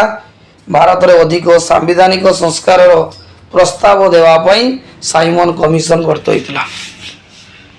ସାଇମନ କମିଶନ ବର୍ଜନ କରିବା ପାଇଁ ଭାରତୀୟ ଜାତୀୟ କଂଗ୍ରେସ କେଉଁ ଅଧିବେଶନ ନିଷ୍ପତ୍ତି ନେଇଥିଲା? ମନୋତ ସାଇମନ କମିଶନ ବର୍ଜନ କରିବା ପାଇଁ କେଉଁ ଅଧିବେଶନ ଥିଲା? ନା ମାଡ୍ରାସ ଅଧିବେଶନ। ସାଇମନ କମିଶନ ବର୍ଜନ ନିଷ୍ପତ୍ତି ନେବା ବେଳେ କିଏ କଂଗ୍ରେସର ସଭାପତି ଥିଲେ? ଜାତୀୟ କଂଗ୍ରେସର M.A. ଆନସାରୀ ଥିଲେ। ସାଇମନ କମିଶନ ବର୍ଜନ କରିବା ପାଇଁ ଜାତୀୟ କଂଗ୍ରେସ କାହିଁକି ନିଷ୍ପତ୍ତି ନେଇଥିଲା? କାହିଁକି ନା ସାଇମନ କମିଶନରେ ଭାରତର କୌଣସି ସଦସ୍ୟ ନଥିଲେ, ଭାରତୀୟ ସଭ୍ୟ ନଥିଲେ କୌଣସି। ସାଇମନ କମିଶନ ଭାରତରେ କେବେ ପହଞ୍ଚିଥିଲା? ଫେବୃଆରୀ 3, 1928। ମନୋଲା ପିଲାମାନେ, ଫେବୃଆରୀ 3, 1928। ଭାରତର କେଉଁଠାରେ ସାଇମନ କମିଶନ ପହଞ୍ଚିଲା? ବମ୍ବେ ଠାରେ। ମନେ ରଖିଥିବ ଯେ ସାଇମନ କମିଶନ ବମ୍ବେ ଠାରେ ଭାରତ ପହଞ୍ଚିଥିଲା। ସାଇମନ କମିଶନ ଭାରତରେ ବମ୍ବେ ଠାରେ ପହଞ୍ଚିଥିଲା। ସାଇମନ କମିଶନ ବିରୋଧୀ ଶୋଭାଯାତ୍ରା ସମୟରେ କିଏ ଲକ୍ଷ୍ନୌ ଠାରେ ପୋଲିସ ଲାଠି ଦ୍ୱାରା ପ୍ରହାରିତ ହୋଇଥିଲେ? ନା ଗୋବିନ୍ଦ ବଲ୍ଲଭ ପନ୍ଥ। ସାଇମନ କମିଶନ ବିରୋଧୀ ଶୋଭାଯାତ୍ରାରେ ପୋଲିସ ଲାଠି ପ୍ରହାରରେ ଛାତିରେ ଗଭୀର ଭାବେ ଆଘାତ ହୋଇଥିବା ଯୋଗୁଁ କିଏ ମୃତ୍ୟୁବରଣ କରିଥିଲେ? ମନେ ରଖିବ, ସାଇମନ କମିଶନରେ ବିରୋଧୀ ଶୋଭାଯାତ୍ରାରେ ପୋଲିସ ଲାଠ ମାଡ଼ରେ ଯନ୍ତ୍ରଣା ଅନୁଭବ କରି ମୃତ୍ୟୁବରଣ କିଏ? ଲାଲା ଲଜପତ ରାୟ, ପଞ୍ଜାବ କେଶରୀ। ସାଇମନ କମିଶନଙ୍କ ପରିଦର୍ଶନ ସମୟରେ କିଏ ଭାରତର ଭାଇସରୟ ଥିଲେ? ଲର୍ଡ ଇରୱିନ ଥିଲେ ଭାଇସରୟ। କିଏ ସର୍ବଦଳୀୟ ସମ୍ମିଳନୀରେ ଏକ ସମ୍ବିଧାନ ପ୍ରସ୍ତୁତ କରିବା ପାଇଁ ଉଦ୍ଦିଷ୍ଟ କମିଟିର ଅଧ୍ୟକ୍ଷ ନିଯୁକ୍ତ ହୋଇଥିଲେ? ମୋତିଲାଲ ନେହେରୁ। ସମ୍ବିଧାନ ଚିଠା ପ୍ରସ୍ତୁତ କମିଟିର ରିପୋର୍ଟକୁ ଜାତୀୟ କଂଗ୍ରେସର କେଉଁ ଅଧିବେଶନ ଅନୁମୋଦନ କରିଥିଲା? ନା କଲିକତା ଅଧିବେଶନ। ଭାରତୀୟ ଜାତୀୟ କଂଗ୍ରେସର କେଉଁ ଅଧିବେଶନରେ ପୂର୍ଣ୍ଣ ସ୍ୱରାଜ ପ୍ରସ୍ତାବ ଗୃହୀତ ହୋଇଥିଲା? ନା ଲାହୋର ଅଧିବେଶନ। ମନେ ତ ତିନୋଟି ଆମର ଅଧିବେଶନ যেটা ইম্পর্টান্ট। ଗୋଟେ ନାଗପୁର ଅଧିବେଶନ ଅସହଯୋଗ ଆନ୍ଦୋଳନ ଗୃହୀତ ହୋଇଥିଲା, ଲାହୋର ଅଧିବେଶନ ଆଇନ ମାନ ଆନ୍ଦୋଳନ ଗୃହୀତ ହୋଇଥିଲା, ଆଉ ବମ୍ବେ ଅଧିବେଶନ ଭାରତ ଛାଡ଼ ଆନ୍ଦୋଳନ ପ୍ରସ୍ତାବ ଗୃହୀତ ହୋଇଥିଲା। ପୂର୍ଣ୍ଣ ସ୍ୱରାଜ ପ୍ରସ୍ତାବ ଗ୍ରହଣ କରିଥିବା କଂଗ୍ରେସ ଅଧିବେଶନରେ କିଏ ସଭାପତିତ୍ୱ କରିଥିଲେ? ନା ଜବାହରଲାଲ ନେହେରୁ। କେବେ ଜବାହରଲାଲ ନେହେରୁ ରାବି ନଦୀ କୂଳରେ ଭାରତର ତିରଙ୍ଗା ଜାତୀୟ ପତାକା ଉତ୍ତୋଳନ କରିଥିଲେ? ନା ଡିସେମ୍ବର 31, 1929ରେ। କେଉଁ ଦିନଟି ସ୍ୱାଧୀନତା ଦିବସ ରୂପେ ପାଳନ କରିବା ପାଇଁ କଂଗ୍ରେସ କାର୍ଯ୍ୟକାରୀ କମିଟି ଦ୍ୱାରା ସ୍ଥିର କରାଯାଇଥିଲା? ନା ଜାନୁଆରୀ 26, 1930। କେଉଁ ସ୍ଥାନରୁ ଗାନ୍ଧିଜୀ ତାଙ୍କ ଦାଣ୍ଡି ଯାତ୍ରା ଆରମ୍ଭ କରିଥିଲେ? ମନେ ରଖିବ, ଗାନ୍ଧିଜୀ 78 ଜଣ ସହଯୋଗୀଙ୍କୁ ନେଇ ସାବରମତୀ ଆଶ୍ରମରୁ ବାହାରିଥିଲେ। କେବେ ବାହାରିଥିଲେ? ନା ମାର୍ଚ୍ଚ 12, 1930ରେ ଦାଣ୍ଡି ଯାତ୍ରା ଆରମ୍ଭ କରିଥିଲେ ଏବଂ ଏପ୍ରିଲ 6, 1930ରେ ଗାନ୍ଧିଜୀ ଦାଣ୍ଡିଠାରେ ଲବଣ ଆଇନ ଭଙ୍ଗ କରିଥିଲେ। ଓଡ଼ିଶାର କେଉଁଠାରେ ପ୍ରଥମେ ଲବଣ ଆଇନ ଭଙ୍ଗ କରାଯାଇଥିଲା? ଇଞ୍ଚୁଡ଼ି। ମନୋକ୍ତ ଇଞ୍ଚୁଡ଼ି କି ଭାରତର ଦ୍ୱିତୀୟ ଦାଣ୍ଡି ବୋଲି କୁହାଯାଏ। କିଏ ଓଡ଼ିଶାର ପ୍ରଥମେ ଲବଣ ଆଇନ ଭଙ୍ଗ କରିଥିଲେ? ନା ଆଚାର୍ଯ୍ୟ ହରିହର। ମନୋକ୍ତ ପିଲାମାନେ, ଯେ ଭାରତର ଯେଉଁ ଆମର ଓଡ଼ିଶାରେ ଯେଉଁ ପ୍ରଥମେ କିଏ ଲବଣ ଆଇନ ଭଙ୍ଗ କରିଥିଲେ? ନା ଆଚାର୍ଯ୍ୟ ହରିହର। ପିଲାମାନେ ତ ଆଚାର୍ଯ୍ୟ ହରିହର ଯିଏକି ଲବଣ ଆଇନ ପ୍ରଥମେ ଭଙ୍ଗ କରିଥିଲେ। ଏବଂ ମନେ ରଖିଥାଅ, ଇଞ୍ଚୁଡ଼ିଠାରେ କେବେ ହୋଇଥିଲା? ନା ଏପ୍ରିଲ 13, 1913। କେବେ ଓଡ଼ିଶାରେ ଲବଣ ଆଇନ ଭଙ୍ଗ ହୋଇଥିଲା? ଏପ୍ରିଲ 13, 1930। ସରି, ଭୁଲ କହିଲି ଛୁଆ, ଯେ ଯେଉଁ ଆଚାର୍ଯ୍ୟ ହରିହର ଯେ ଲବଣ ଆଇନ ଭଙ୍ଗ କରିଥିଲେ କେବେ? ଏପ୍ରିଲ 13, 1930। କିଏ ଉତ୍ତର ପଶ୍ଚିମ ସୀମାନ୍ତର ଆଇନ ଅମାନ୍ୟ ଆନ୍ଦୋଳନ ସଂଗଠିତ କରିଥିଲେ? ଖାଁ ଅବଦୁଲ ଗଫର ଖାଁ, ଯିଏକି ସୀମାନ୍ତ ଗାନ୍ଧୀ ରୂପେ ପରିଚିତ ଏବଂ ଯିଏକି ଖୁଦାଇ ଖିଦମତଗାର ନାମରେ ଗୋଟେ ଦଳ ଗଠନ କରିଥିଲେ। ଛୁଆ ଖୁଦାଇ ଖିଦମତଗାର କ'ଣ ଥିଲା? ନା ଏକ ସ୍ୱେଚ୍ଛାସେବୀ ସଂଗଠନ ଥିଲା। କାହା ଦ୍ୱାରା ହେଇଥିଲା? ନା ଖାଁ ଅବଦୁଲ ଗଫର ଖାଁ ଦ୍ୱାରା ହେଇଥିଲା। ମନେ ରଖିବ ପିଲାମାନେ, ଯେଉଁ ସୀମାନ୍ତ ଗାନ୍ଧୀ ରୂପେ ପରିଚିତ କିଏ ନା ଖାଁ ଅବଦୁଲ ଗଫର ଖାଁ, ଯିଏକି ଖୋଦାଇ ଖିଦମତକାର ଦଳ ଗଠନ କରିଥିଲେ। ଲବଣ ଆଇନ ଭଙ୍ଗେ ପରେ ଗାନ୍ଧୀଜୀ କେବେ ଗିରଫ ହୋଇଥିଲେ ନା ମେ 4, 1930। କେଉଁଠାରେ ଚକ୍ରବର୍ତ୍ତୀ ରାଜଗୋପାଳାଚାରୀ ଲବଣ ସତ୍ୟାଗ୍ରହ ନେତୃତ୍ୱ ନେଇଥିଲେ? ମନେ ରଖିବ, ଚକ୍ରବର୍ତ୍ତୀ ରାଜଗୋପାଳାଚାରୀ ତାମିଲନାଡୁ ଠାରେ ଲବଣ ସତ୍ୟାଗ୍ରହ ନେତୃତ୍ୱ ନେଇଥିଲେ। କେବେ ଆଇନ ଅମାନ୍ୟ ଆନ୍ଦୋଳନର କାର୍ଯ୍ୟକ୍ରମ ଘୋଷଣା କରାଯାଇଥିଲା? ଏପ୍ରିଲ 6, 1930। କେବେ ପ୍ରଥମ ଗୋଲଟେବୁଲ ବୈଠକ ହେଇଥିଲା? 1930। ମନେ ରଖିବ, 3ଟା ଗୋଲଟେବୁଲ ବୈଠକ। 1930ରେ ପ୍ରଥମ ଗୋଲଟେବୁଲ ବୈଠକ, 1931ରେ ଦ୍ୱିତୀୟ ଗୋଲଟେବୁଲ ବୈଠକ, 1932ରେ ତୃତୀୟ ଗୋଲଟେବୁଲ ବୈଠକ। ଗାନ୍ଧୀଜୀ ଦ୍ୱିତୀୟ ଗୋଲଟେବୁଲ ବୈଠକ 1931ରେ ଯାଇଥିଲେ, କିନ୍ତୁ ପ୍ରଥମ ଆଉ ତୃତୀୟରେ ଗାନ୍ଧୀଜୀ ଯୋଗ ଦେଇନଥିଲେ ବା ଜାତୀୟ କଂଗ୍ରେସ ଅଂଶଗ୍ରହଣ କରିନଥିଲା। ପ୍ରଥମ ଗୋଲଟେବୁଲ ବୈଠକର ସଭାପତି କିଏ କରିଥିଲେ? Ramsay McDonald. ଗାନ୍ଧୀ ଇରୱିନ ଚୁକ୍ତି କେବେ ସମ୍ପାଦିତ ହୋଇଥିଲା? ମାର୍ଚ୍ଚ 5, 1931ରେ ଗାନ୍ଧୀ ଇରୱିନ ଚୁକ୍ତି। ଇରୱିନ ଥିଲେ ଭାରତର ସେତେବେଳେ ବଡଲାଟ। କେଉଁଠାରେ ଜାତୀୟ କଂଗ୍ରେସ ଗାନ୍ଧୀ ଇରୱିନ ଚୁକ୍ତି ଅନୁମୋଦନ କରିଥିଲା? ସବୁବେଳେ ପରୀକ୍ଷାରେ ଆସେ, କରାଚିଠାରେ। ଗାନ୍ଧୀ ଇରୱିନ ଚୁକ୍ତି ଅନୁମୋଦନ କରାଯିବା ସମୟରେ କିଏ ଭାରତୀୟ ଜାତୀୟ କଂଗ୍ରେସର ସଭାପତି ଥିଲେ? ନା ସର୍ଦ୍ଦାର ବଲ୍ଲଭ ଭାଇ ପଟେଲ ଥିଲେ ଗାନ୍ଧୀ ଇରୱିନ ଚୁକ୍ତି ସମୟରେ। କିଏ ଦ୍ୱିତୀୟ ଗୋଲଟେବୁଲ ବୈଠକରେ ଭାରତୀୟ ଜାତୀୟ କଂଗ୍ରେସର ପ୍ରତିନିଧିତ୍ୱ କରିଥିଲେ? ମହାତ୍ମା ଗାନ୍ଧୀ। ଦ୍ୱିତୀୟ ଗୋଲଟେବୁଲ ବୈଠକରେ କିଏ ସଭାପତିତ୍ୱ କରିଥିଲେ? Ramsay McDonald. କେବେ କଂଗ୍ରେସ କାର୍ଯ୍ୟକାରିଣୀ କମିଟି ଗାନ୍ଧୀ ଇରୱିନ ଚୁକ୍ତି ଫଳରେ ସ୍ଥଗିତ ରଖାଯାଇଥିବା ଆଇନ ଅମାନ୍ୟ ଆନ୍ଦୋଳନର ପୁନରାରମ୍ଭ ପାଇଁ ନିଷ୍ପତ୍ତି ନେଇଥିଲା? ଯେଉଁ ଗାନ୍ଧୀ ଇରୱିନ ଚୁକ୍ତି ହେଇଥିଲା, ଫଳରେ ଜାତୀୟ କଂଗ୍ରେସ ଆଇନ ଅମାନ୍ୟ ଆନ୍ଦୋଳନ ବନ୍ଦ କରିଥିଲା, କିନ୍ତୁ ପରବର୍ତ୍ତୀ ଅବସ୍ଥାରେ ଡିସେମ୍ବର 29, 1931ରେ ଗାନ୍ଧୀଜୀଙ୍କ ଦ୍ୱାରା ପୁଣି ଆଉ ଥରେ ଆଇନ ଅମାନ୍ୟ ଆନ୍ଦୋଳନ ଆରମ୍ଭ ହୋଇଥିଲା। କିଏ ଆଇନ ଅମାନ୍ୟ ଆନ୍ଦୋଳନକୁ ପୁନଃ ଆରମ୍ଭ କରିଥିଲେ? କାହିଁକି ଆଇନ ଅମାନ୍ୟ ଆନ୍ଦୋଳନ ପୁନଃ ଆରମ୍ଭ ହୋଇଥିଲା? ହେଉଛି ଭାରତକୁ ସ୍ୱାଧୀନତା ପ୍ରଦାନ ପାଇଁ ସରକାରଙ୍କ ନିରବତା। ଆଇନ ଅମାନ୍ୟ ଆନ୍ଦୋଳନ ପୁନଃ ଆରମ୍ଭ ହେବା ସମୟରେ କିଏ ଭାରତର ଭାଇସରାୟ ଥିଲେ? ଲର୍ଡ ୱାଲିଙ୍ଗଟନ। ଦଳିତ ଶ୍ରେଣୀ ପାଇଁ ପୃଥକ ନିର୍ବାଚନ ମଣ୍ଡଳୀର ଘୋଷଣା ବିରୁଦ୍ଧରେ ଗାନ୍ଧୀ କେଉଁଠାରେ ଆମରଣ ଅନଶନ କରିଥିଲେ? ନା ମନତ ଇୟରୱାଡା କାରାଗାରରେ। କେବେ ତୃତୀୟ ଗୋଲଟେବୁଲ ବୈଠକ ହୋଇଥିଲା? ନା 1932ରେ। କିଏ ସମସ୍ତ 3ଟି ଗୋଲଟେବୁଲ ବୈଠକରେ ଯୋଗ ଦେଇଥିଲେ? ମନତ 3ଟା ଗୋଲଟେବୁଲ ବୈଠକରେ ଯୋଗ ଦେଇଥିଲେ ତେଜ ବାହାଦୁର ସାପରୁ। କେବେ ଆଇନ ଅମାନ୍ୟ ଆନ୍ଦୋଳନ ଔପଚାରିକ ଭାବେ ପ୍ରତ୍ୟାହୃତ ହେଲା? ନା 1934 ଏପ୍ରିଲ ମାସରେ। କାହା ଭିତ୍ତିରେ ଭାରତ ଶାସନ ଆଇନ 1935 ପ୍ରସ୍ତୁତ ହୋଇଥିଲା?